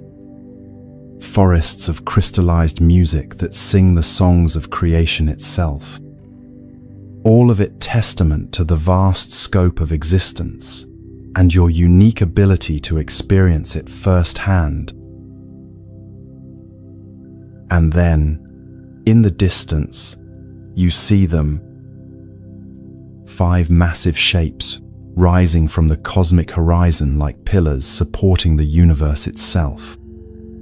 Pink and enormous, stretching from some unimaginable foundation all the way up into the endless reaches of space. Your heart leaps with recognition and triumph. The pillars of creation, the absolute boundaries of existence. You've done it again. You've traveled beyond every possible limitation, reached the very edges of what is possible. Buddha's palm was indeed no more challenging than stepping over a pebble. Less than that, it was like stepping over a grain of sand.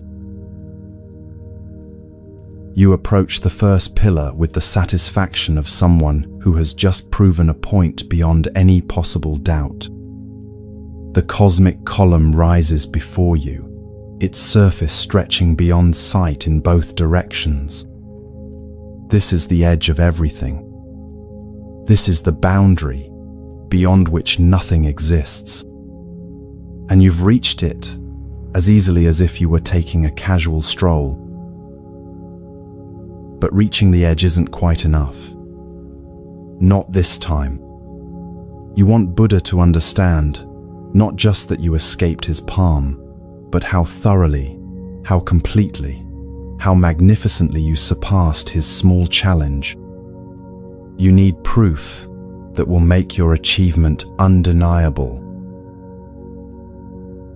You pull out your brush and approach the surface of the first pillar. The cosmic stone accepts your writing implement as you carefully inscribe, Sun Wukong, the great sage, equal to heaven was here. Each character flows with artistic precision, your signature on the very edge of existence itself. But even that feels insufficient. Anyone could claim to have written something like that. You need proof that's more personal, more unmistakably yours. So you do what creatures have done since time immemorial when claiming new territory. You mark it in the most primitive, undeniable way possible. The act feels both crude and profoundly satisfying. Let Buddha explain away this evidence. Let him try to deny that you've not only escaped his palm, but traveled so far beyond it that you've reached the literal edges of existence. No being in the cosmos has ever accomplished what you've just demonstrated. The journey back feels triumphant. Every somersault carries you toward a victory that will be remembered for eternity. You've not only met Buddha's challenge, but exceeded it so completely that the comparison becomes absurd. He asked if you could escape his palm. You've traveled to the edges of creation itself. The ruins of the celestial throne room materialize around you as you complete your return journey. Buddha sits exactly where you left him, his palm still extended, his expression unchanged. If he's impressed by your achievement, he's hiding it well. But the evidence speaks for itself. You land in his palm with the biggest grin of your immortal existence. Done, you announce, your voice ringing with absolute confidence. I flew to the pillars at the edge of existence. I marked my territory. I even left my signature. I trust this adequately demonstrates that your challenge was, shall we say, less demanding than you might have hoped. Buddha looks at you with that same gentle attention. Really? He asks, his tone carrying nothing but polite interest. You traveled to the edge of existence? How remarkable. I'm curious, what exactly did you write on those cosmic pillars? You can barely contain your satisfaction. This is the moment of absolute vindication. I wrote, Sun Wukong, the great sage equal to heaven, was here. You recite proudly. Clear proof that I reached the ultimate boundaries and claimed them in my own name. As for the other evidence, well, I believe that speaks for itself. Buddha nods thoughtfully. Fascinating, he murmurs. You know, it's interesting that you should mention that particular inscription. Would you mind if I showed you something? Before you can respond, Buddha slowly, so slowly, you can feel your confidence beginning to crack like ice in spring sunlight, raises his right hand and turns it over. There, on his middle finger, written in your own careful handwriting, are the words, Sun Wukong, the great sage, equal to heaven, was here. And at the base of his thumb, that unmistakable scent you'd been wondering about during your journey back. The pillars at the edge of existence. The cosmic columns that mark the boundaries of all reality. The ultimate limits of the universe itself.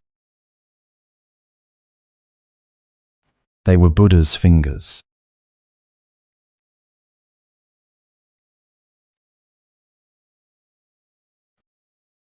The world stops. Not metaphorically. Not in the poetic sense that people use when they're surprised. Literally, completely, your entire reality grinds to a halt, like a cosmic machine that's just lost its power source. Everything you thought you knew about yourself, about your capabilities, about the very nature of existence itself, crumbles like a sandcastle touched by an infinite tide. You stare at Buddha's middle finger, at your own handwriting, at the undeniable proof that what you experienced as the ultimate journey beyond all boundaries was actually nothing. Less than nothing. A cosmic joke played out on a scale so vast you can't even begin to comprehend its implications. The inscription sits there, mocking you with its familiarity. Every stroke of the brush, exactly as you remember making it. Every character, precisely as you intended. Your signature achievement, your proof of transcendence, your evidence of capabilities beyond the cosmic order itself. Written on a finger. Your mind races through the implications like water through a broken dam. If the pillars were fingers, then everything you experienced during that cosmic journey, the vast distances, the impossible speeds, the transcendence of physical laws, all of it happened within the space of a hand. All of it contained within boundaries you never even perceived. No, you whisper, the word escaping before you can stop it. Your voice sounds strange in your own ears, hollow and distant. That's not possible. I traveled for hours. I saw galaxies. I passed through stellar formations. I reached the actual edge of existence. Buddha's expression holds nothing but gentle compassion. No triumph, no smugness, no satisfaction at having proven his point. Just the infinite patience of someone watching a beloved student discover a difficult truth. You did travel, he confirms softly. Your experience was real. Every sensation you felt, every sight you witnessed, every moment of that journey happened exactly as you remember it. This somehow makes it worse. If he had told you it was all illusion, all trickery, you could have fought against that. You could have denied it, argued with it, found some way to maintain your sense of reality. But he's not denying your experience.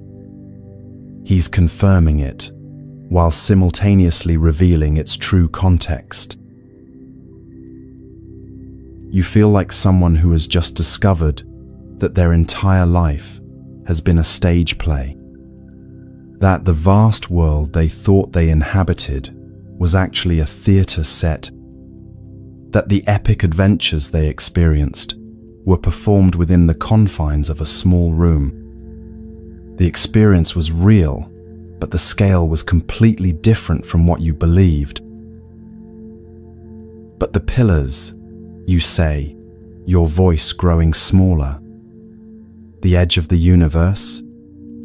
The cosmic boundaries. I saw them. I touched them. I marked them. Buddha gently flexes his fingers, and you watch the movement with the horrible fascination of someone seeing their entire worldview collapse in real time. Yes, he agrees. You did. And your journey was remarkable. Your speed was extraordinary. Your determination was admirable. You traveled exactly as far as your understanding could take you. As far as your understanding could take you. The words hit like a physical blow. Not as far as your power could take you. Not as far as your abilities could carry you. As far as your understanding allowed. Which means, I never left your palm, you say, the realization emerging like a confession. Not even close to leaving.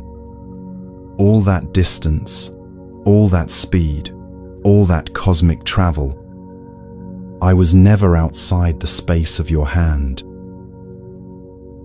"You never left my palm," Buddha confirms, his voice carrying the gentleness of rain on summer leaves. There's no judgment in his tone, no condescension, just simple, devastating truth. The implications crash over you like ocean waves. Every assumption you've made about your capabilities, every belief you've held about your place in the cosmic order, every certainty you've built your identity around, all of it based on a fundamental misunderstanding of scale, of reality, of what power actually means. You think about every moment of pride you've felt, every achievement you've celebrated, every time you've looked down on others as lesser beings who simply couldn't understand your level of accomplishment. The taste in your mouth turns bitter as old medicine. The celestial court watches this revelation unfold, with expressions ranging from awe to sympathy. Some of the defeated warriors are sitting up now, no longer focused on their wounds but on the profound teaching taking place before them. Even the Jade Emperor has stepped out from behind his throne, drawn by the magnitude of what's being revealed. You realize that everyone in the room is witnessing your fundamental assumptions about reality being dismantled, your cosmic arrogance being exposed as cosmic ignorance, your claims of transcendence being revealed as evidence of limitation. The humiliation should be unbearable, but somehow it's not. It's something else entirely. How? You ask, though you're not sure you want to know the answer. How is this possible? My powers are real. My abilities are genuine. I defeated heaven's entire army. I've transcended death itself. How can all of that be this small? Buddha's smile carries depths of understanding that make your head spin. Your powers are indeed real, he assures you. Your abilities are genuine. Your achievements are substantial. But Sun Wukong, what you've discovered isn't that your capabilities are small. What you've discovered is that existence is unimaginably vast. Existence is unimaginably vast. The words echo in your mind, like stones dropped into an endless well. You've been thinking of yourself as someone who had reached the limits of what's possible, when in reality, you haven't even begun to glimpse the true scope of possibility itself. It's like spending your entire life thinking you were the strongest person in the world because you could lift more than anyone in your village, only to discover that your village was actually a sandbox. And there's an entire universe of strength beyond anything you've ever imagined. Except worse, because it's not just about strength. It's about everything. Your entire sense of reality has been revealed as a tiny corner of something infinitely larger. You look around the throne room with new eyes. The celestial warriors you defeated, the cosmic architecture you admired, the Jade Emperor himself. All of it suddenly seems different. Not smaller or less impressive, but placed in a context so vast that the categories of big and small lose their meaning. But I felt so capable, you say, your voice barely above a whisper. I felt like I could do anything, like I had transcended every limitation, like I was equal to any power in the universe. And those feelings were genuine, Buddha responds. Within the scope of your understanding, you had transcended every limitation you could perceive. You had become equal to every power you could conceive. Your error wasn't in your achievements. Your error was in believing that your perception encompassed all of reality. This is the moment that every spiritual seeker eventually encounters. The moment when the ego's carefully constructed sense of specialness, of advancement, of spiritual achievement, meets the infinite vastness of what actually is. It's humbling in a way that goes beyond embarrassment or shame. It's existentially humbling, a humility that reaches down to the very core of what you thought you knew about yourself. You remember every conversation where you've dismissed others as limited, every moment when you felt superior because of your achievements, every instance where you've assumed that your advanced capabilities meant you understood more than those around you. All of it based on the same fundamental error that just shattered your cosmic journey. You remember every moment of confidence you felt, every time you've looked at other beings and thought them limited, small, unable to understand your level of development, every instance of pride in your accomplishments, all of it based on the assumption that your achievements placed you at or near the top of some cosmic hierarchy. Buddha once taught that, in the sky there is no distinction of east and west. People create distinctions out of their own minds and then believe them to be true. Right now, you're discovering that every distinction you've made between yourself and others, every hierarchy you've imagined, every sense of superiority you've cultivated, was created by your own mind, and you believed it to be true. The silence in the throne room is profound, not empty, but full of potential, as if everyone present is witnessing the birth of understanding. You can feel the weight of this moment settling over the assembled court, the recognition that something fundamental has just shifted in the cosmic order. So what am I? You ask, the question emerging from somewhere deeper than conscious thought. If all my achievements, all my power, all my transcendence amounts to movement within your palm, then what am I actually? Buddha's gaze holds yours with the steadiness of starlight.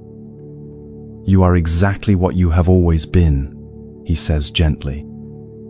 A being with remarkable capabilities and genuine achievements. A consciousness capable of growth, learning, and awakening. Someone with the potential for wisdom that matches your power. Potential for wisdom. The phrase hangs in the air like a lifeline. Not wisdom itself, but the potential for it. Which means you're not there yet. Which means everything you thought you understood was just the beginning. You feel something fundamental shifting inside you. Not breaking, but reorganizing. Like a kaleidoscope being turned to reveal a completely new pattern made from the same pieces. Your abilities are still there. Your achievements still real. But their meaning has transformed entirely.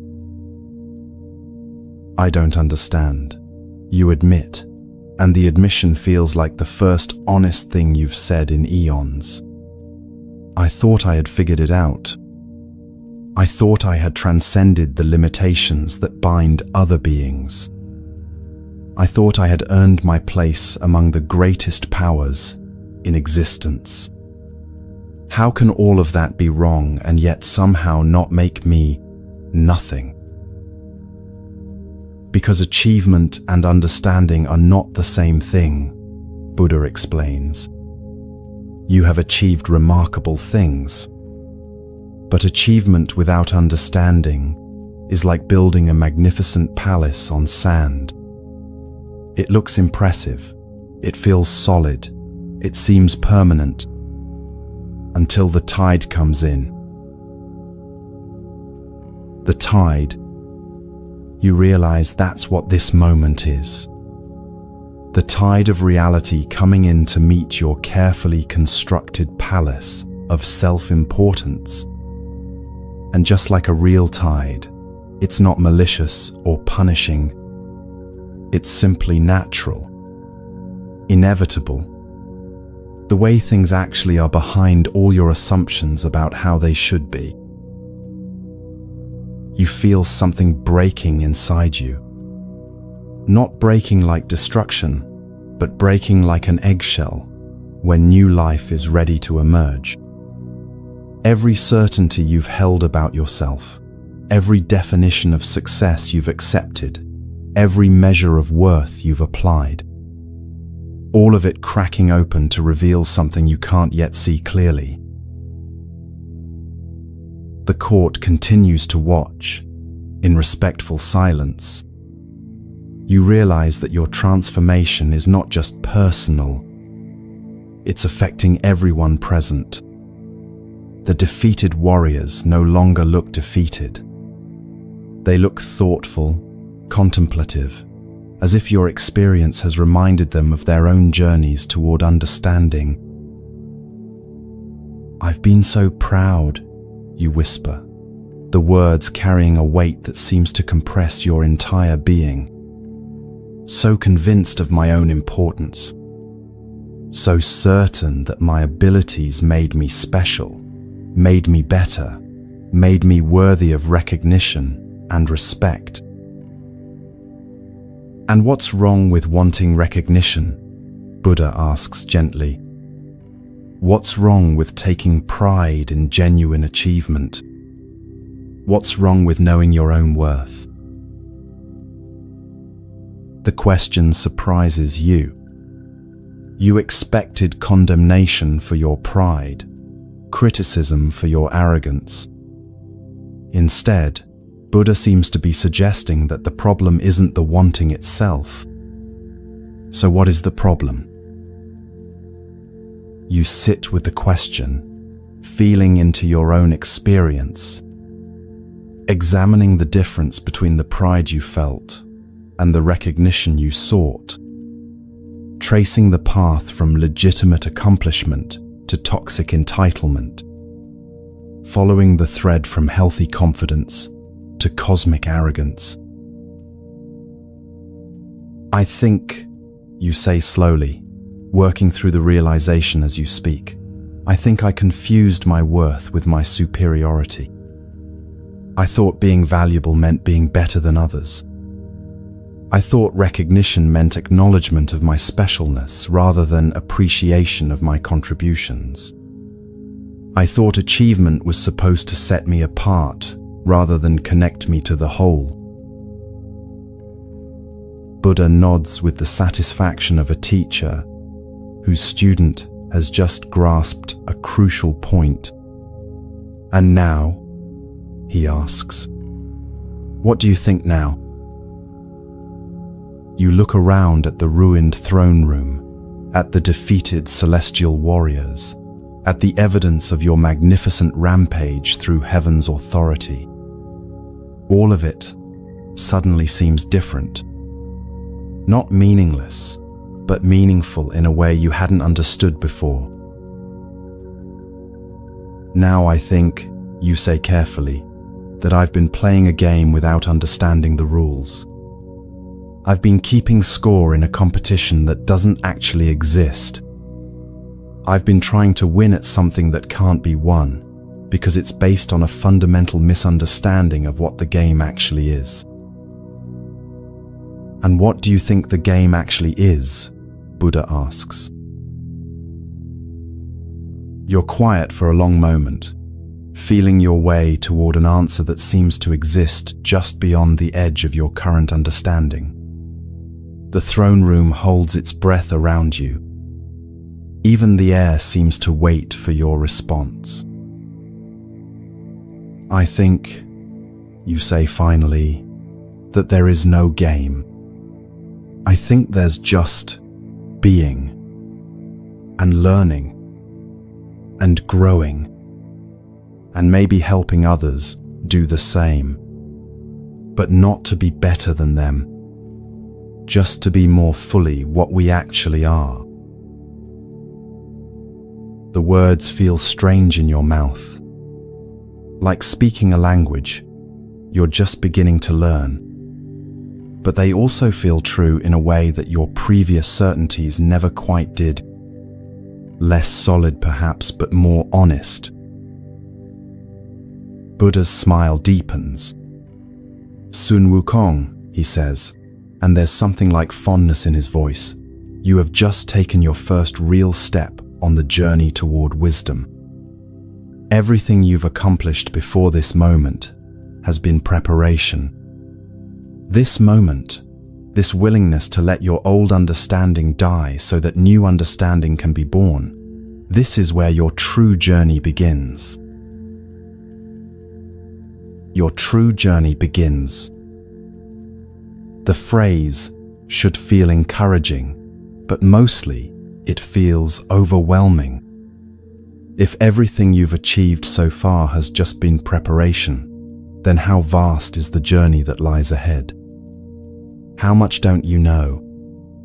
How much do you still need to learn? But even as those questions arise, you feel something unexpected. Relief. For the first time in longer than you can remember, you don't have to pretend to have all the answers.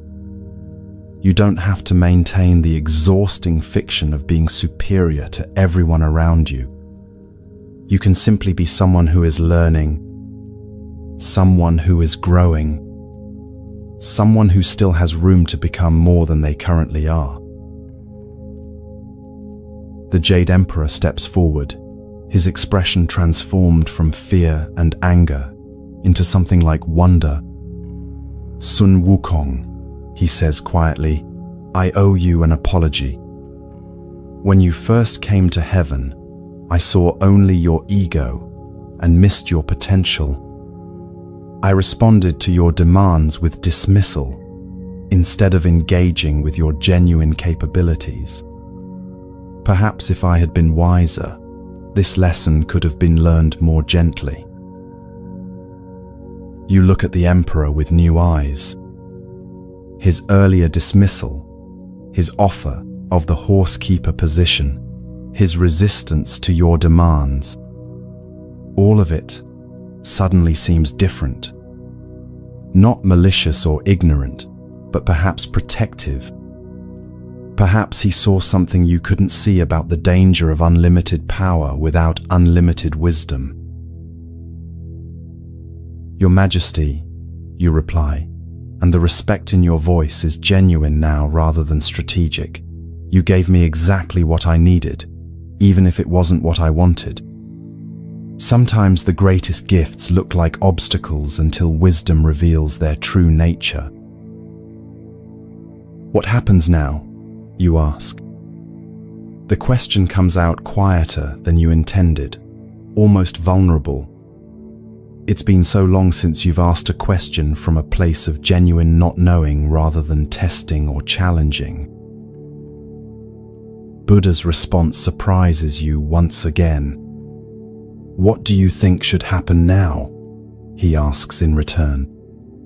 You've just discovered that your understanding of reality was far smaller than reality itself. You've learned that your achievements, while real, were based on incomplete perception. You've experienced the humility of recognizing how much you don't know. What seems appropriate as a next step? You consider the question seriously, not trying to give the right answer or impress anyone with your insight. Just honestly exploring what feels true in this moment of newfound uncertainty. I think, you say slowly, that I need to learn how to be still. I've been moving so fast, achieving so much, proving so many things. But I don't think I've ever really stopped to understand what any of it meant. Maybe I need to learn how to be quiet long enough to actually listen to something other than my own voice telling me how special I am. Buddha nods with something that looks like deep satisfaction. Stillness, he agrees. The most difficult achievement for beings like yourself. Beings with great power and restless minds.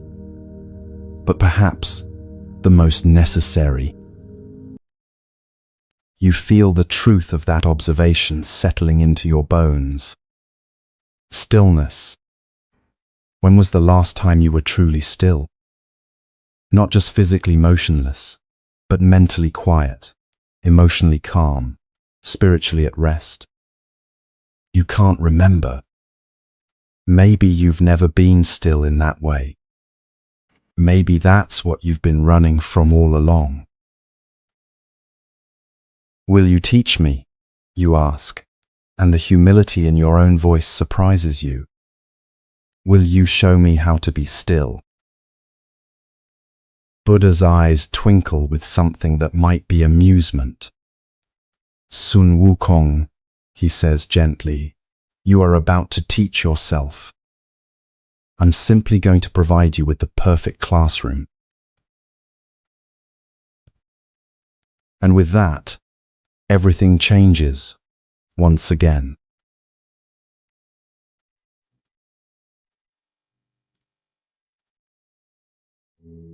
Buddha turns his hand over with the same gentle patience he's shown throughout your entire encounter. There's no violence in the movement, no anger or punishment, just the natural consequence of a lesson that must be learned through experience rather than explanation. Those same fingers that you mistook for the pillars of creation begin to transform, not magically or dramatically, but with the quiet inevitability of sunrise. They grow and solidify, becoming stone and earth and the weight of ages. What was once flesh becomes mountain. What was once palm becomes valley. What was once the space you couldn't escape becomes the place where you will learn what escape actually means. You feel yourself being pressed down, not crushed but held. The mountain settles over you like a blanket made of granite and time. Your body, so accustomed to movement and transformation, finds itself unable to shift, unable to flee, unable to do anything but be exactly where it is. The weight is unlike anything you've ever experienced. Not just physical pressure, but the weight of cosmic inevitability. The mountain doesn't impose itself upon you through force. It simply exists, and your existence must now accommodate that reality. For the first time since achieving your powers, you encounter something that cannot be overcome through effort or cleverness. You test the boundaries of your confinement. Your fingers can move slightly, enough to feel the texture of stone. Your breathing continues unimpeded. Immortality has its advantages. But any attempt at larger movement meets the immovable reality of mountain. You're held but not harmed, confined but not tortured. At first, you struggle. Of course you struggle. Every instinct screams against this limitation. You push against the stone with all your supernatural strength. You attempt your 72 transformations, seeking a form that might slip free. You call upon every technique you've mastered, every power you've developed, every ability that has served you so well. Your staff responds to your mental call, But even its legendary power finds no purchase against this weight. You try to expand it, to use its growth to lift the mountain, but the stone simply accommodates whatever size it becomes. You attempt to shrink it to needle size and slip through cracks, but discover there are no cracks large enough for escape. You try transforming into the smallest possible forms. A mouse, a spider, even a grain of sand. But the mountain's weight adjusts to each transformation, always maintaining just enough pressure to hold you without causing damage. It's as if the stone itself understands your capabilities and responds accordingly. Nothing works. Not because your powers have abandoned you, but because this isn't the kind of problem that power can solve. The mountain doesn't oppose your strength. It simply absorbs it. Like trying to punch water or argue with gravity, your force meets something that doesn't fight back because it doesn't need to. Hours pass, maybe days. Time becomes strange when you can't move to mark its passage. You rage against your confinement with the fury of someone who has never been truly helpless. You bargain with the mountain, with Buddha, with the universe itself. You promise to be better, to be wiser, to use your powers more responsibly, if only you can be freed. You shout challenges into the stone, demand explanations for this treatment, point out the injustice of trapping someone who has achieved so much. Your voice echoes strangely in the confined space, coming back to you distorted and somehow smaller than when it left your lips. You try reasoning with Buddha, though you can no longer sense his presence. Surely this has gone on long enough to make whatever point he intended. Surely he can see that you've learned your lesson about humility. Surely someone with your capabilities deserves a second chance. But the mountain remains, patient as stone because it is stone, unmoved by your arguments because mountains don't argue, unimpressed by your powers because mountains have watched empires rise and fall while barely noticing the passage of millennia. The first week feels eternal. Your mind churns through every possible escape scenario. You review every technique you know, every power you've mastered, searching for something you might have overlooked. You compose elaborate speeches you'll deliver to Buddha when this ordeal ends. Explanations of why this punishment is excessive, why your talents are being wasted. Weeks turn into months. You track the changing seasons by subtle variations in temperature and humidity that seep through the stone. Spring brings the scent of growing things. Summer carries the weight of full life.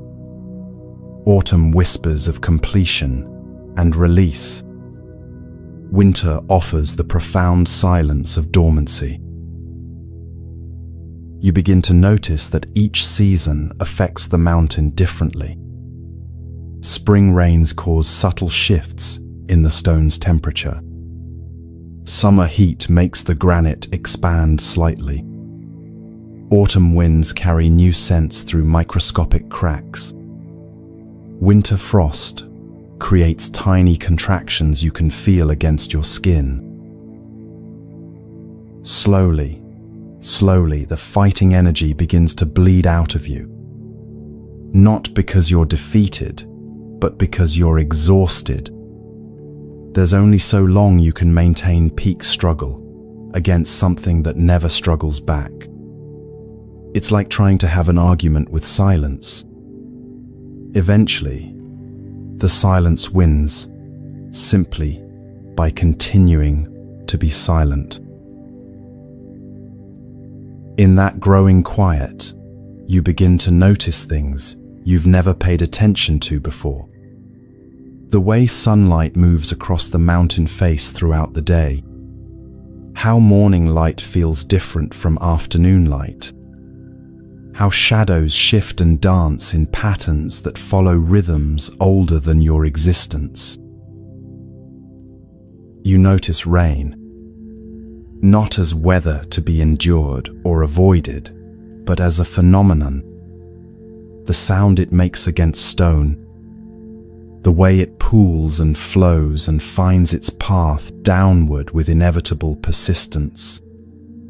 The scent it carries from distant places, the life it brings to small things that grow in cracks between rocks. Your awareness begins to expand in unexpected directions. Confined physically, your consciousness learns to travel in ways you never explored. You become sensitive to the subtle vibrations that travel through stone, the footsteps of small animals, the settling of the mountain itself as temperatures change, the distant rumblings of geological processes that operate on timescales that dwarf your own existence. Time continues its strange new rhythm. Seasons begin to change around you. You watch snow fall and understand for the first time how beautiful silence can be. Each flake a tiny meditation on uniqueness and impermanence. You see spring return, with small flowers pushing up through impossible spaces, not fighting the stone, but somehow existing alongside it. The first year passes, then the second. You begin to understand that you're not waiting for something to end. You're learning to inhabit a completely different way of being, one that doesn't depend on movement or achievement or external validation. This is where the real teaching begins. Not in Buddha's words or demonstrations, but in the simple, relentless instruction of being still. For the first time in your existence, you're not going anywhere. You're not achieving anything. You're not proving anything to anyone. You're just here, present, aware, unmoving. At first, this feels like torture. Your mind races like a caged animal. It generates elaborate escape plans, imagines distant battles you should be fighting, creates complex scenarios where your intervention is desperately needed.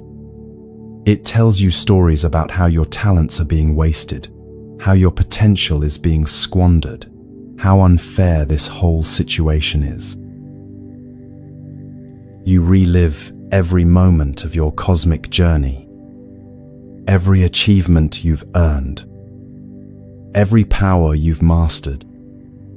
Your mind insists that someone with your capabilities shouldn't be trapped beneath a mountain, that this stillness is a waste of your extraordinary potential, that the universe needs your active participation to function properly. The mental arguments become incredibly elaborate. You construct detailed philosophical cases for why your punishment exceeds your crime. You imagine conversations with Buddha, where you brilliantly demonstrate the flaws in his reasoning. You rehearse speeches that will surely convince him to end this unnecessary confinement. But mountains are excellent teachers of patience. They don't argue with restless minds. They simply continue being mountains until the mind exhausts itself with its own chatter. Gradually, the stories become less compelling. The escape plans feel less urgent. The sense of injustice begins to fade into something quieter. Decades pass. You learn to read the mountain's moods through subtle changes in pressure and temperature. You discover that your confinement has created a unique ecosystem. Small creatures make their homes in the spaces around your body. Plants send roots through cracks in the stone. You become part of a living system rather than its frustrated prisoner. Mice nest in the warm spaces near your shoulders. Birds discover that the area around you provides excellent protection from predators. Insects create colonies in the microclimate. Your body heat generates. You realize you're providing shelter and stability for dozens of small lives. This observation sparks something unexpected. A sense of purpose that doesn't depend on conquest or achievement. You're contributing to the world simply by being present, not through dramatic action or supernatural intervention, but through the quiet offering of shelter and warmth. You begin to remember Buddha's teaching that peace comes from within. Do not seek it without. For years, you've been seeking worth and recognition and validation from external sources. From the awe of other monkeys, from celestial positions, from cosmic acknowledgement, always looking outside yourself for proof that you matter. But here, under the mountain, there's nothing external to seek. No one to impress. No achievements to unlock, no next level to reach. Just you and the present moment, and the strange discovery that the present moment is actually quite large when you stop trying to escape it. Years pass. You know this because you've learnt to read the mountain's subtle signs, the way certain rocks weather, how particular lichens grow and spread, the patterns of animal migration that bring different creatures to shelter near your resting place. You've become intimate with cycles you never noticed when you were moving too fast to see them. Small animals make their homes in the crevices around you. Birds nest in the sheltered spaces. Plants send roots deep into soil that's formed from countless seasons of fallen leaves. You realize you've become part of an ecosystem, not its king or its master, but simply one element among many. A presence that provides shelter and stability for other forms of life. This realization brings something unexpected. A kind of satisfaction different from any you've ever known. Not the triumph of achievement or the pleasure of recognition, but the quiet contentment of being useful without needing to be special, of contributing without needing credit, of existing in harmony rather than dominance. You begin to understand that your previous restlessness wasn't about needing more challenges. It was about needing to feel connected to something larger than yourself. All your seeking for recognition and status was really seeking for belonging, for evidence that your existence mattered in the grand scheme of things. Here, providing shelter for small creatures, you discover that belonging doesn't require dominance. That contribution doesn't require conquest. That significance doesn't require superiority. You matter not because you're better than other beings, but because you're part of the same web of existence. more time flows past. Decades now. You've stopped counting, because counting implies waiting for something to end. And gradually you've stopped waiting. This moment, this eternal, ever-changing, always present moment has become enough. You begin to understand what Buddha meant about stillness. It's not the absence of movement. It's the presence of being. You're more aware now than you've ever been while racing across galaxies. More conscious than when you were demonstrating your powers. More truly alive than when you were conquering heaven itself. In this enforced quiet, you discover capacities you never knew you possessed. The ability to find fascination in the smallest details. The skill of watching thoughts arise and pass away without needing to act on them. The art of being present without agenda. These turn out to be powers far more subtle and far more useful than anything you learned through martial training. You develop what you might call patience vision, the ability to perceive changes that occur over vast timescales. You watch individual stones slowly weather and crumble. You observe the gradual succession of plant communities. You witness the slow dance of erosion and renewal that shapes the mountain's face. A century passes. Then another. You've learned to feel the mountain's moods, how it responds to changes in weather, to the cycles of seasons, to the slow movements of geological time. You've become sensitive to things you never noticed before. The way energy flows through the earth, how all living things are connected in an intricate web of mutual dependence. You realize that your previous understanding of power was fundamentally incomplete. You thought power meant the ability to impose your will on the world, to overcome obstacles through force, to make things happen according to your desires. But now you're beginning to sense a different kind of power, the power of alignment, of moving with natural forces rather than against them, of contributing to the cosmic flow rather than trying to redirect it. You observe how water shapes stone not through violence, but through persistent, gentle contact.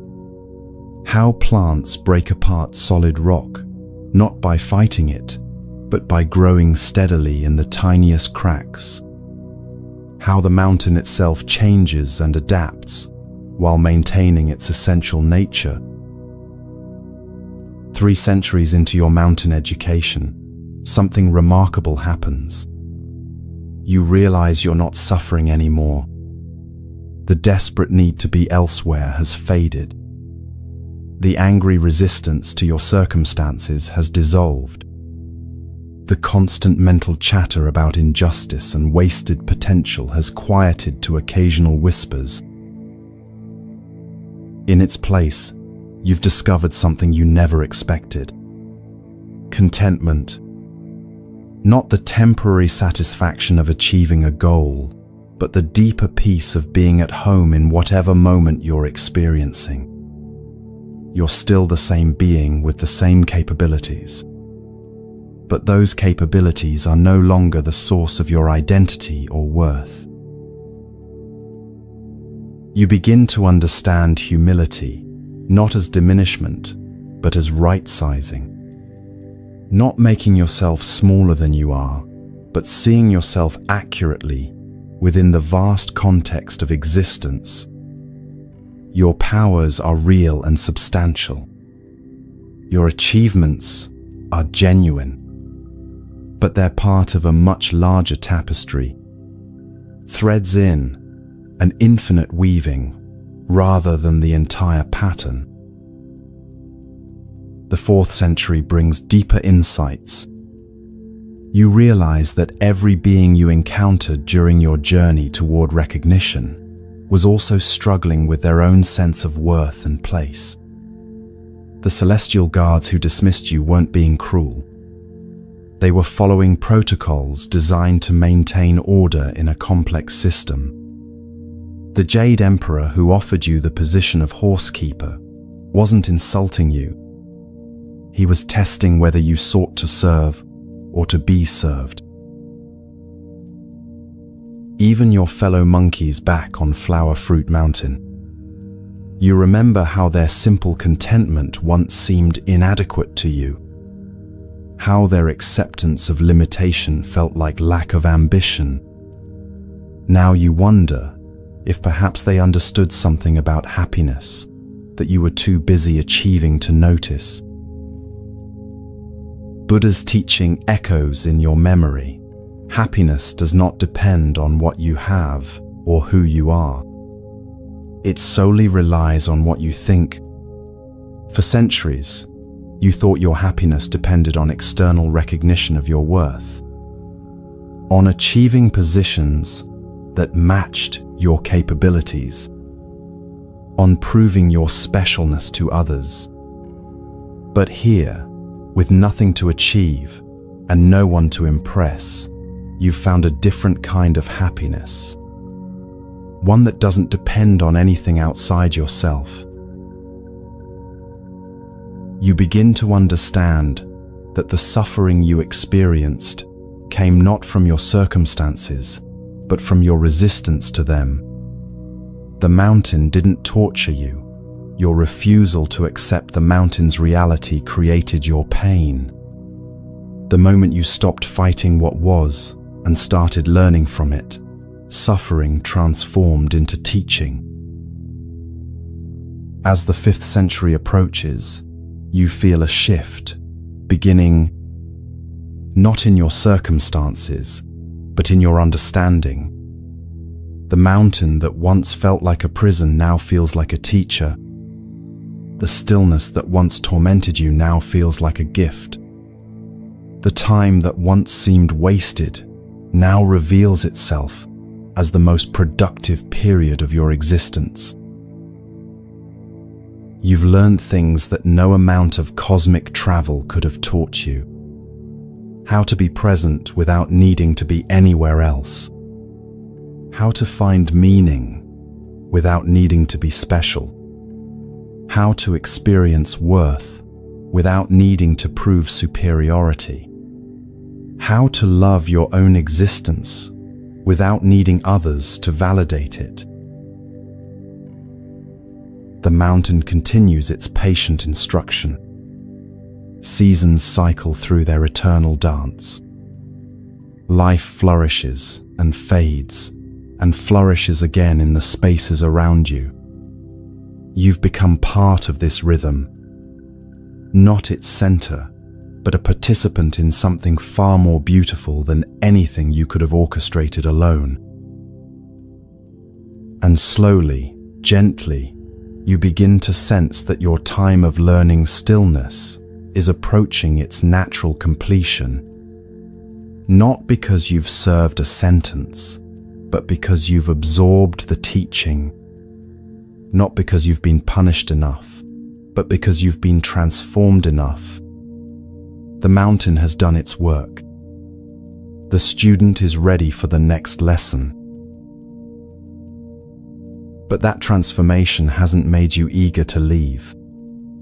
Instead, it's made you grateful for every moment of the teaching, grateful for the forced stillness that revealed the richness of presence, grateful for the isolation that taught you the difference between loneliness and solitude, grateful for the time that allowed deep wisdom to grow in the soil of humility. You understand now that the mountain was never your prison. It was your monastery, your university, your garden where the seeds of true understanding could finally take root. Buddha didn't trap you. He gave you exactly what you needed most. The opportunity to discover who you are when you're not trying to prove who you are. 500 years of stillness. 500 years of learning.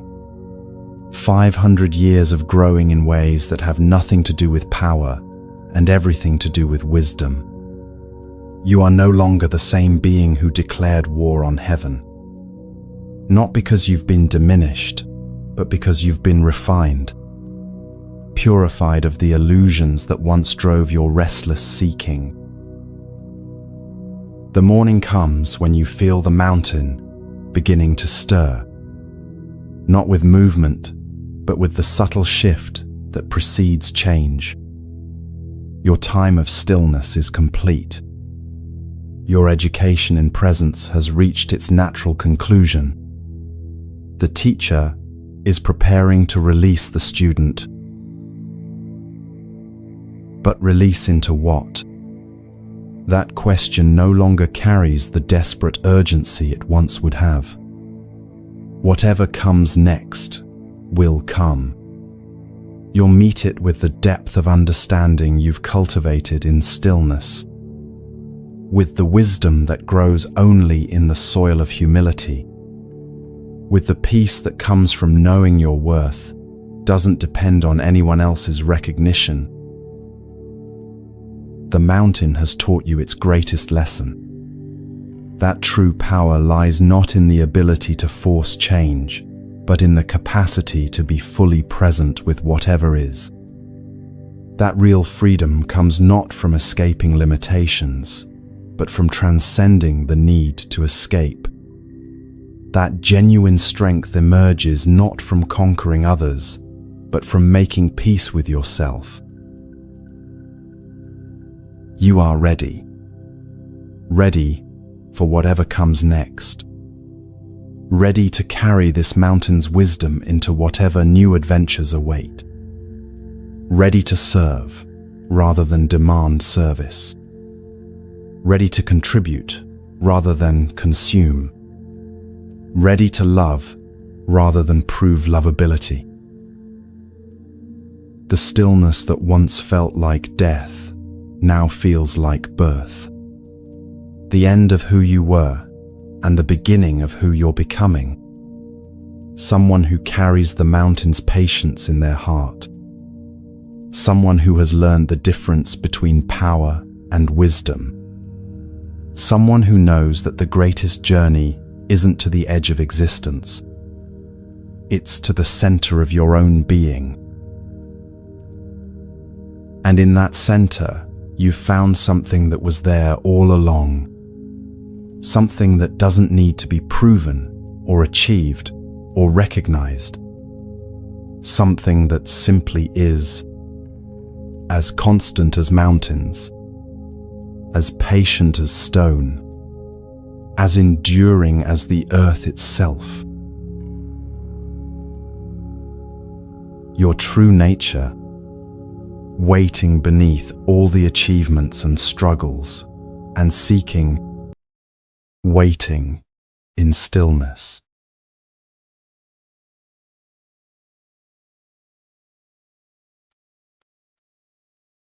The mountain begins to lighten, not suddenly, not dramatically, but with the same gentle inevitability that marked your long education in stillness.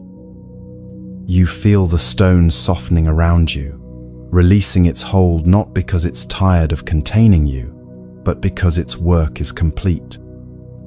Like a cocoon opening when the butterfly is ready to emerge, you move for the first time in 5 centuries. The sensation is strange. Your body responds exactly as it always has. Your supernatural strength intact, your abilities undiminished. But something fundamental has changed in the way you inhabit your own power. It no longer feels like something you possess. It feels like something you're responsible for. Standing free of the mountain's embrace, you take your first look at the world through eyes that have learned to see differently. The landscape hasn't changed, but your perception of it has been utterly transformed. Where once you saw territory to be conquered, you now see interconnected life, requiring careful tending. Where once you saw obstacles to overcome, you now see natural flows to align with. Your staff materializes in your hand as it always has. 17,500 pounds responding to your will. But now you understand something about this weapon that escaped you before.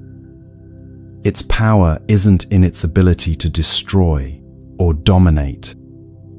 Its power lies in its capacity to support and protect, to hold up what needs holding, to create space for growth rather than impose control. A memory surfaces from early in your mountain imprisonment. Buddha's quiet words, "The true mark of power is not the ability to force others to respect you, but the ability to be of genuine service." At the time, you couldn't understand what he meant. Service felt like diminishment, like accepting a lesser role. Now, you realize he was pointing towards something infinitely greater than what you had been seeking. You test your abilities one by one, not to prove their existence, but to understand their transformed purpose. Your 72 transformations flow through you like water finding its natural course. But each form now carries new meaning. The ability to become a bird isn't about escaping earthbound limitations. It's about seeing from different perspectives. The power to become a fish isn't about conquering aquatic realms. It's about understanding different ways of being. Your speed, once a source of pride in your ability to outrun any pursuit, now reveals itself as a tool for arriving exactly where you're needed. Your strength, once proof of your superiority over cosmic forces, becomes a means of lifting others when they've fallen. Your immortality, once a shield against the ultimate limitation, transforms into the capacity for endless service without the fear of personal loss. This is what Buddha meant by true power. Not the absence of limitation, but the transcendence of the need to be unlimited. Not the ability to impose your will on reality, but the wisdom to align your will with the deeper patterns that govern existence. Not the capacity to stand above others, but the strength to lift others up. You remember your first glimpse of this understanding during those final months under the mountain, watching small creatures make their homes in your vicinity, seeing how your presence provided shelter and stability for other forms of life, feeling useful without needing to be special. That contentment, you now realize, was your first taste of authentic power. The journey back toward inhabited realms feels different from any travel you've ever undertaken. Each step is deliberate, mindful, connected to the earth beneath your feet. You're no longer racing toward a destination. You're moving with purpose that doesn't depend on arrival. Present in each moment of the journey, rather than fixated on its end. Along the way, you encounter other beings. A lost traveler struggling with a broken cart. Your first instinct isn't to demonstrate your superior abilities or seek recognition for your help. You simply repair what's broken and continue on your way. The gratitude in the traveler's eyes carries more satisfaction than all the cosmic battles you once won. The repair work feels different now. Where once you might have used overwhelming force to solve the problem, now you work gently, precisely. Your supernatural strength allows you to be incredibly delicate. You fix not just the immediate damage, but strengthen the underlying structure, creating solutions that will endure long after you've moved on. A village plagued by bandits crosses your path. The old you would have swept in like a force of nature, demolished the threat with overwhelming power, and expected worship for your intervention. The new you observes more carefully, studies the situation, addresses not just the symptoms, but the underlying causes that allowed banditry to flourish.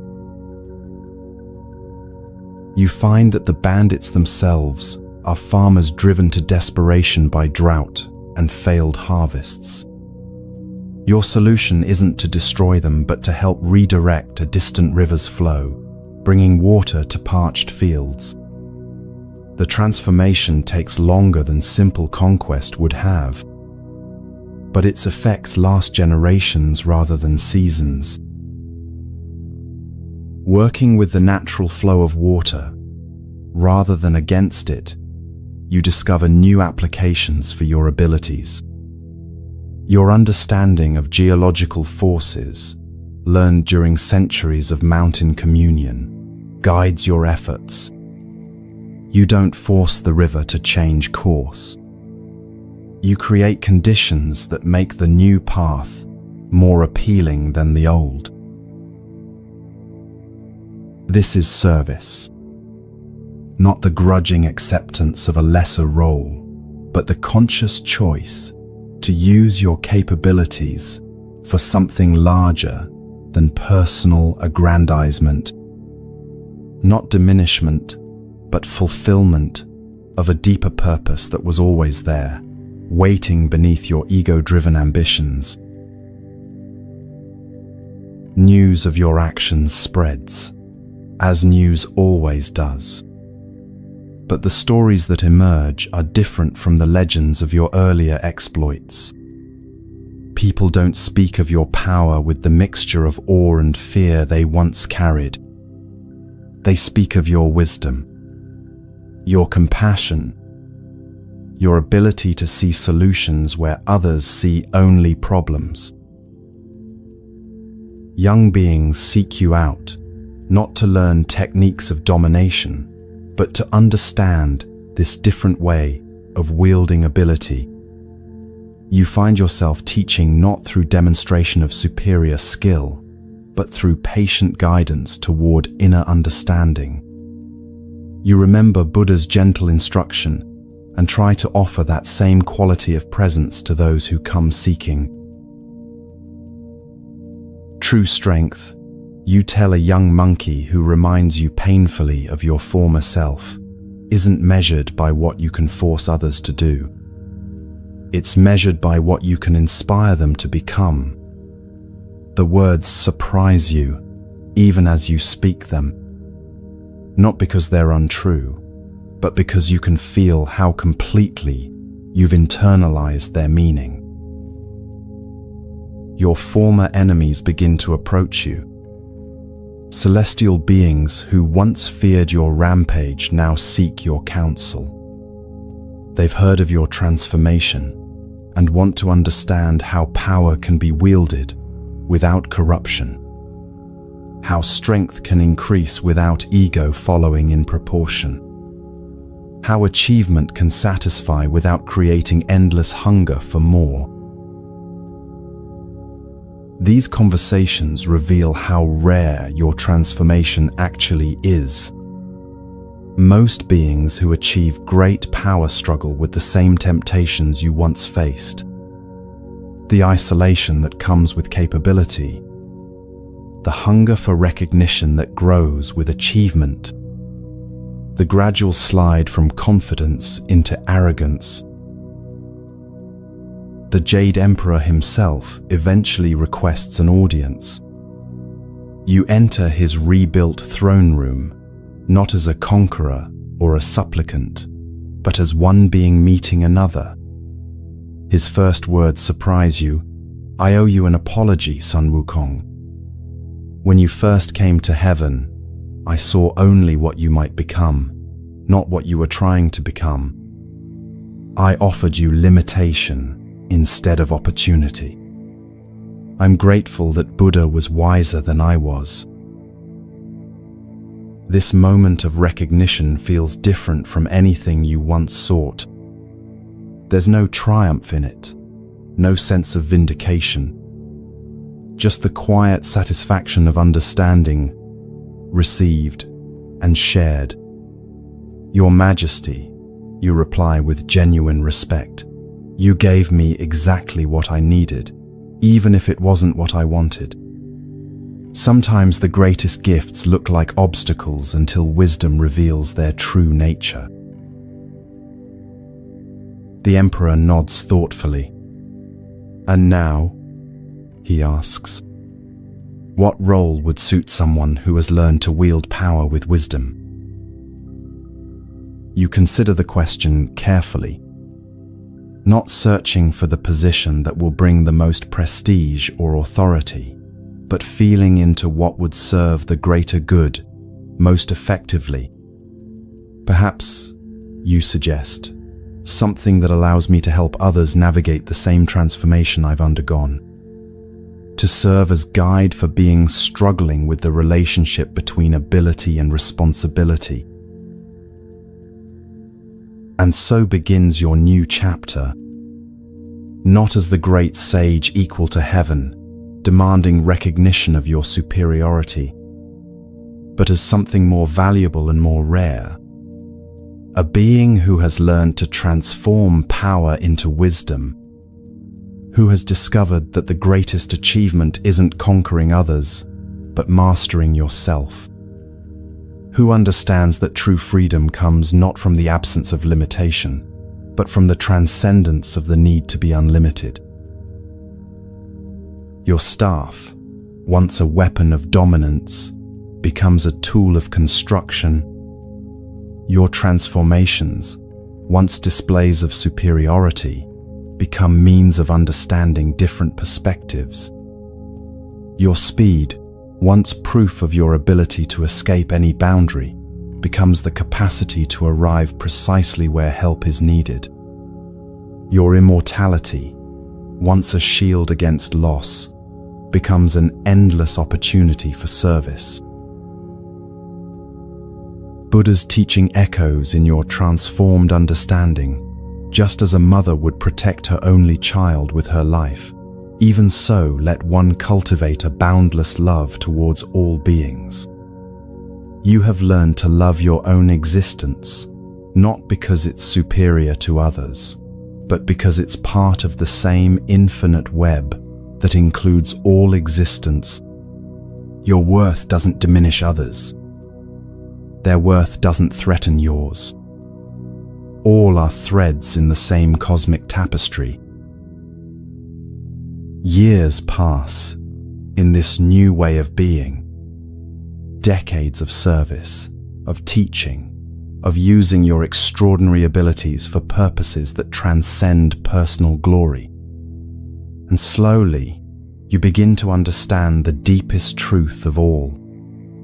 The power you sought through conquest was always yours. The recognition you demanded through force was always available. The worth you tried to prove through achievement was never in question. You had it backwards. You thought you needed to become special, to be valuable. You thought you needed to prove superiority, to earn respect. You thought you needed external validation to confirm internal worth. But the truth is simpler and more profound. You were always enough. Your value was never dependent on your achievements. Your worth was never tied to your abilities.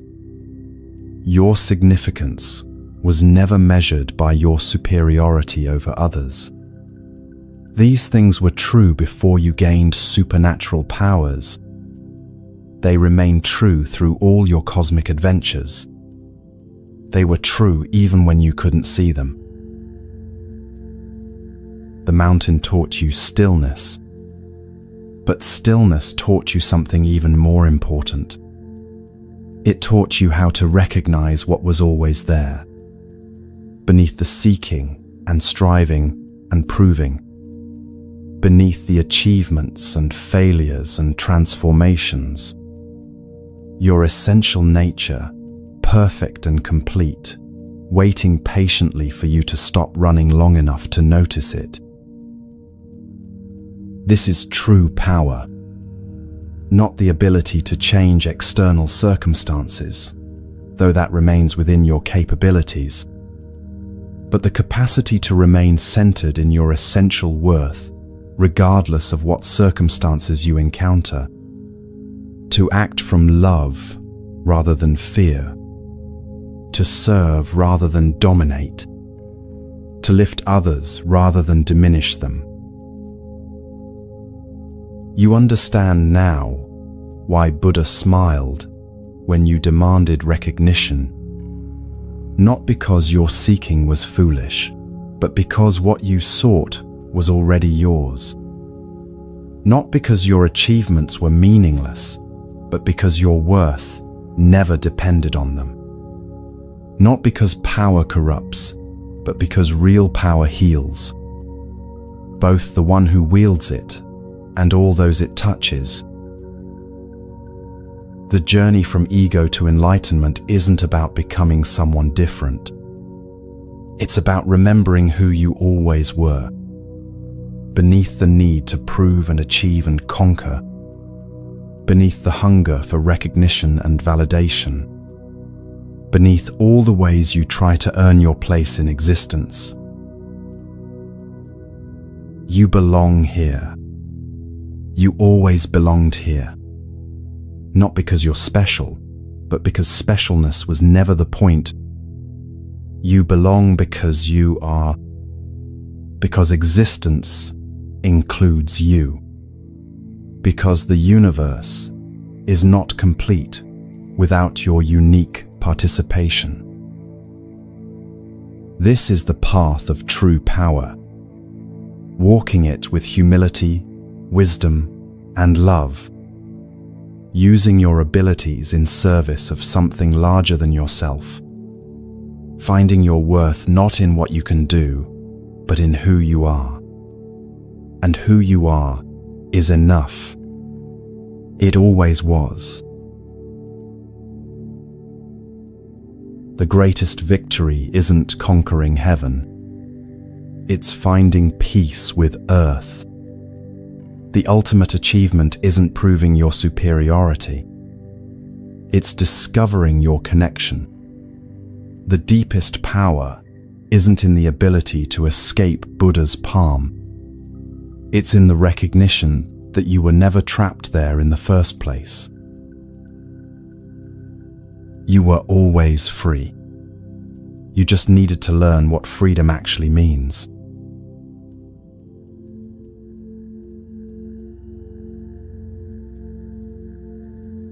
And so, dear traveler, the Monkey King's journey comes full circle. From the restless seeking of infinite ego to the profound peace of authentic wisdom. From the desperate need to prove worth to the gentle recognition that worth was never in question. From the exhausting effort to escape limitation to the liberating discovery that true freedom was always within reach. As this ancient story settles into your consciousness like evening mist over still water, allow yourself to recognize the Monkey King within your own experience. That part of you that strives and seeks and sometimes demands recognition for achievements. That restless energy that whispers you're not quite enough yet, not quite there yet, not quite worthy of the respect you desire. Feel that familiar hunger with compassion rather than judgment. The Monkey King's journey reminds us that the seeking itself isn't wrong. The desire to grow, to achieve, to become more than we currently are flows from something beautiful within human nature. The challenge lies not in eliminating ambition, but in understanding its deeper purpose.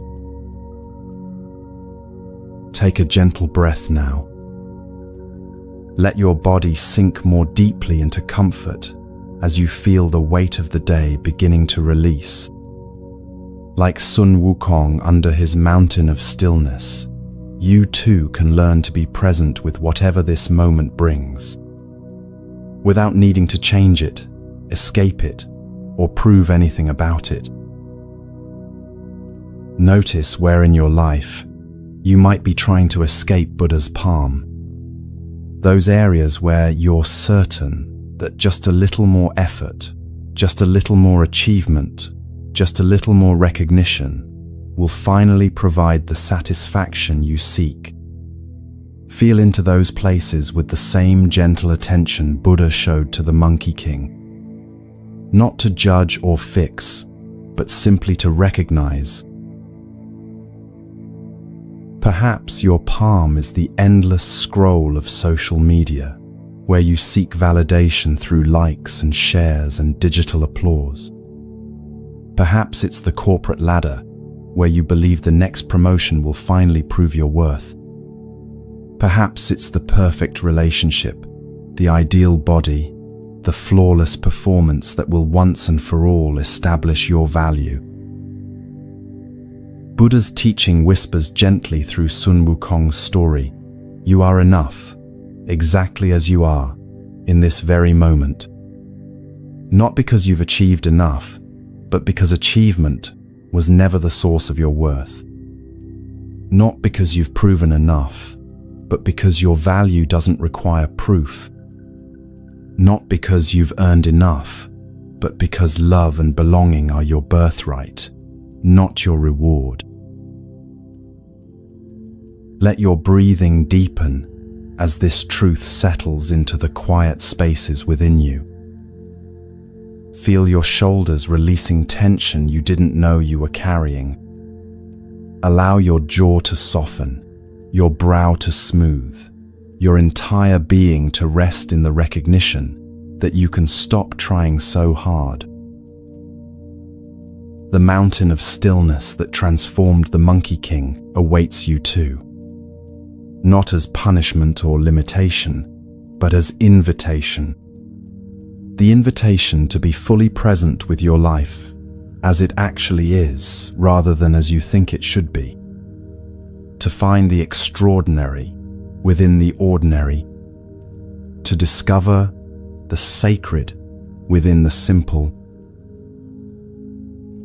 This moment, right here, right now, as you listen to these words, is your mountain. Your opportunity to practice the stillness that reveals what was always there. Beneath the seeking and striving and endless effort to become someone worthy of love, you are already complete, already whole, already enough. Feel your body settling deeper into rest. Like the Monkey King learning to be present with the cycles of seasons, you can learn to be present with the natural rhythms of your own being. The inhale and exhale of breath, the gentle slowing of heartbeat as sleep approaches, the soft dissolution of the day's concerns into the embrace of night's peace. Buddha's final teaching echoes through the story and into your dreams. Peace comes from within. Do not seek it without. The recognition you seek from others is already available within you.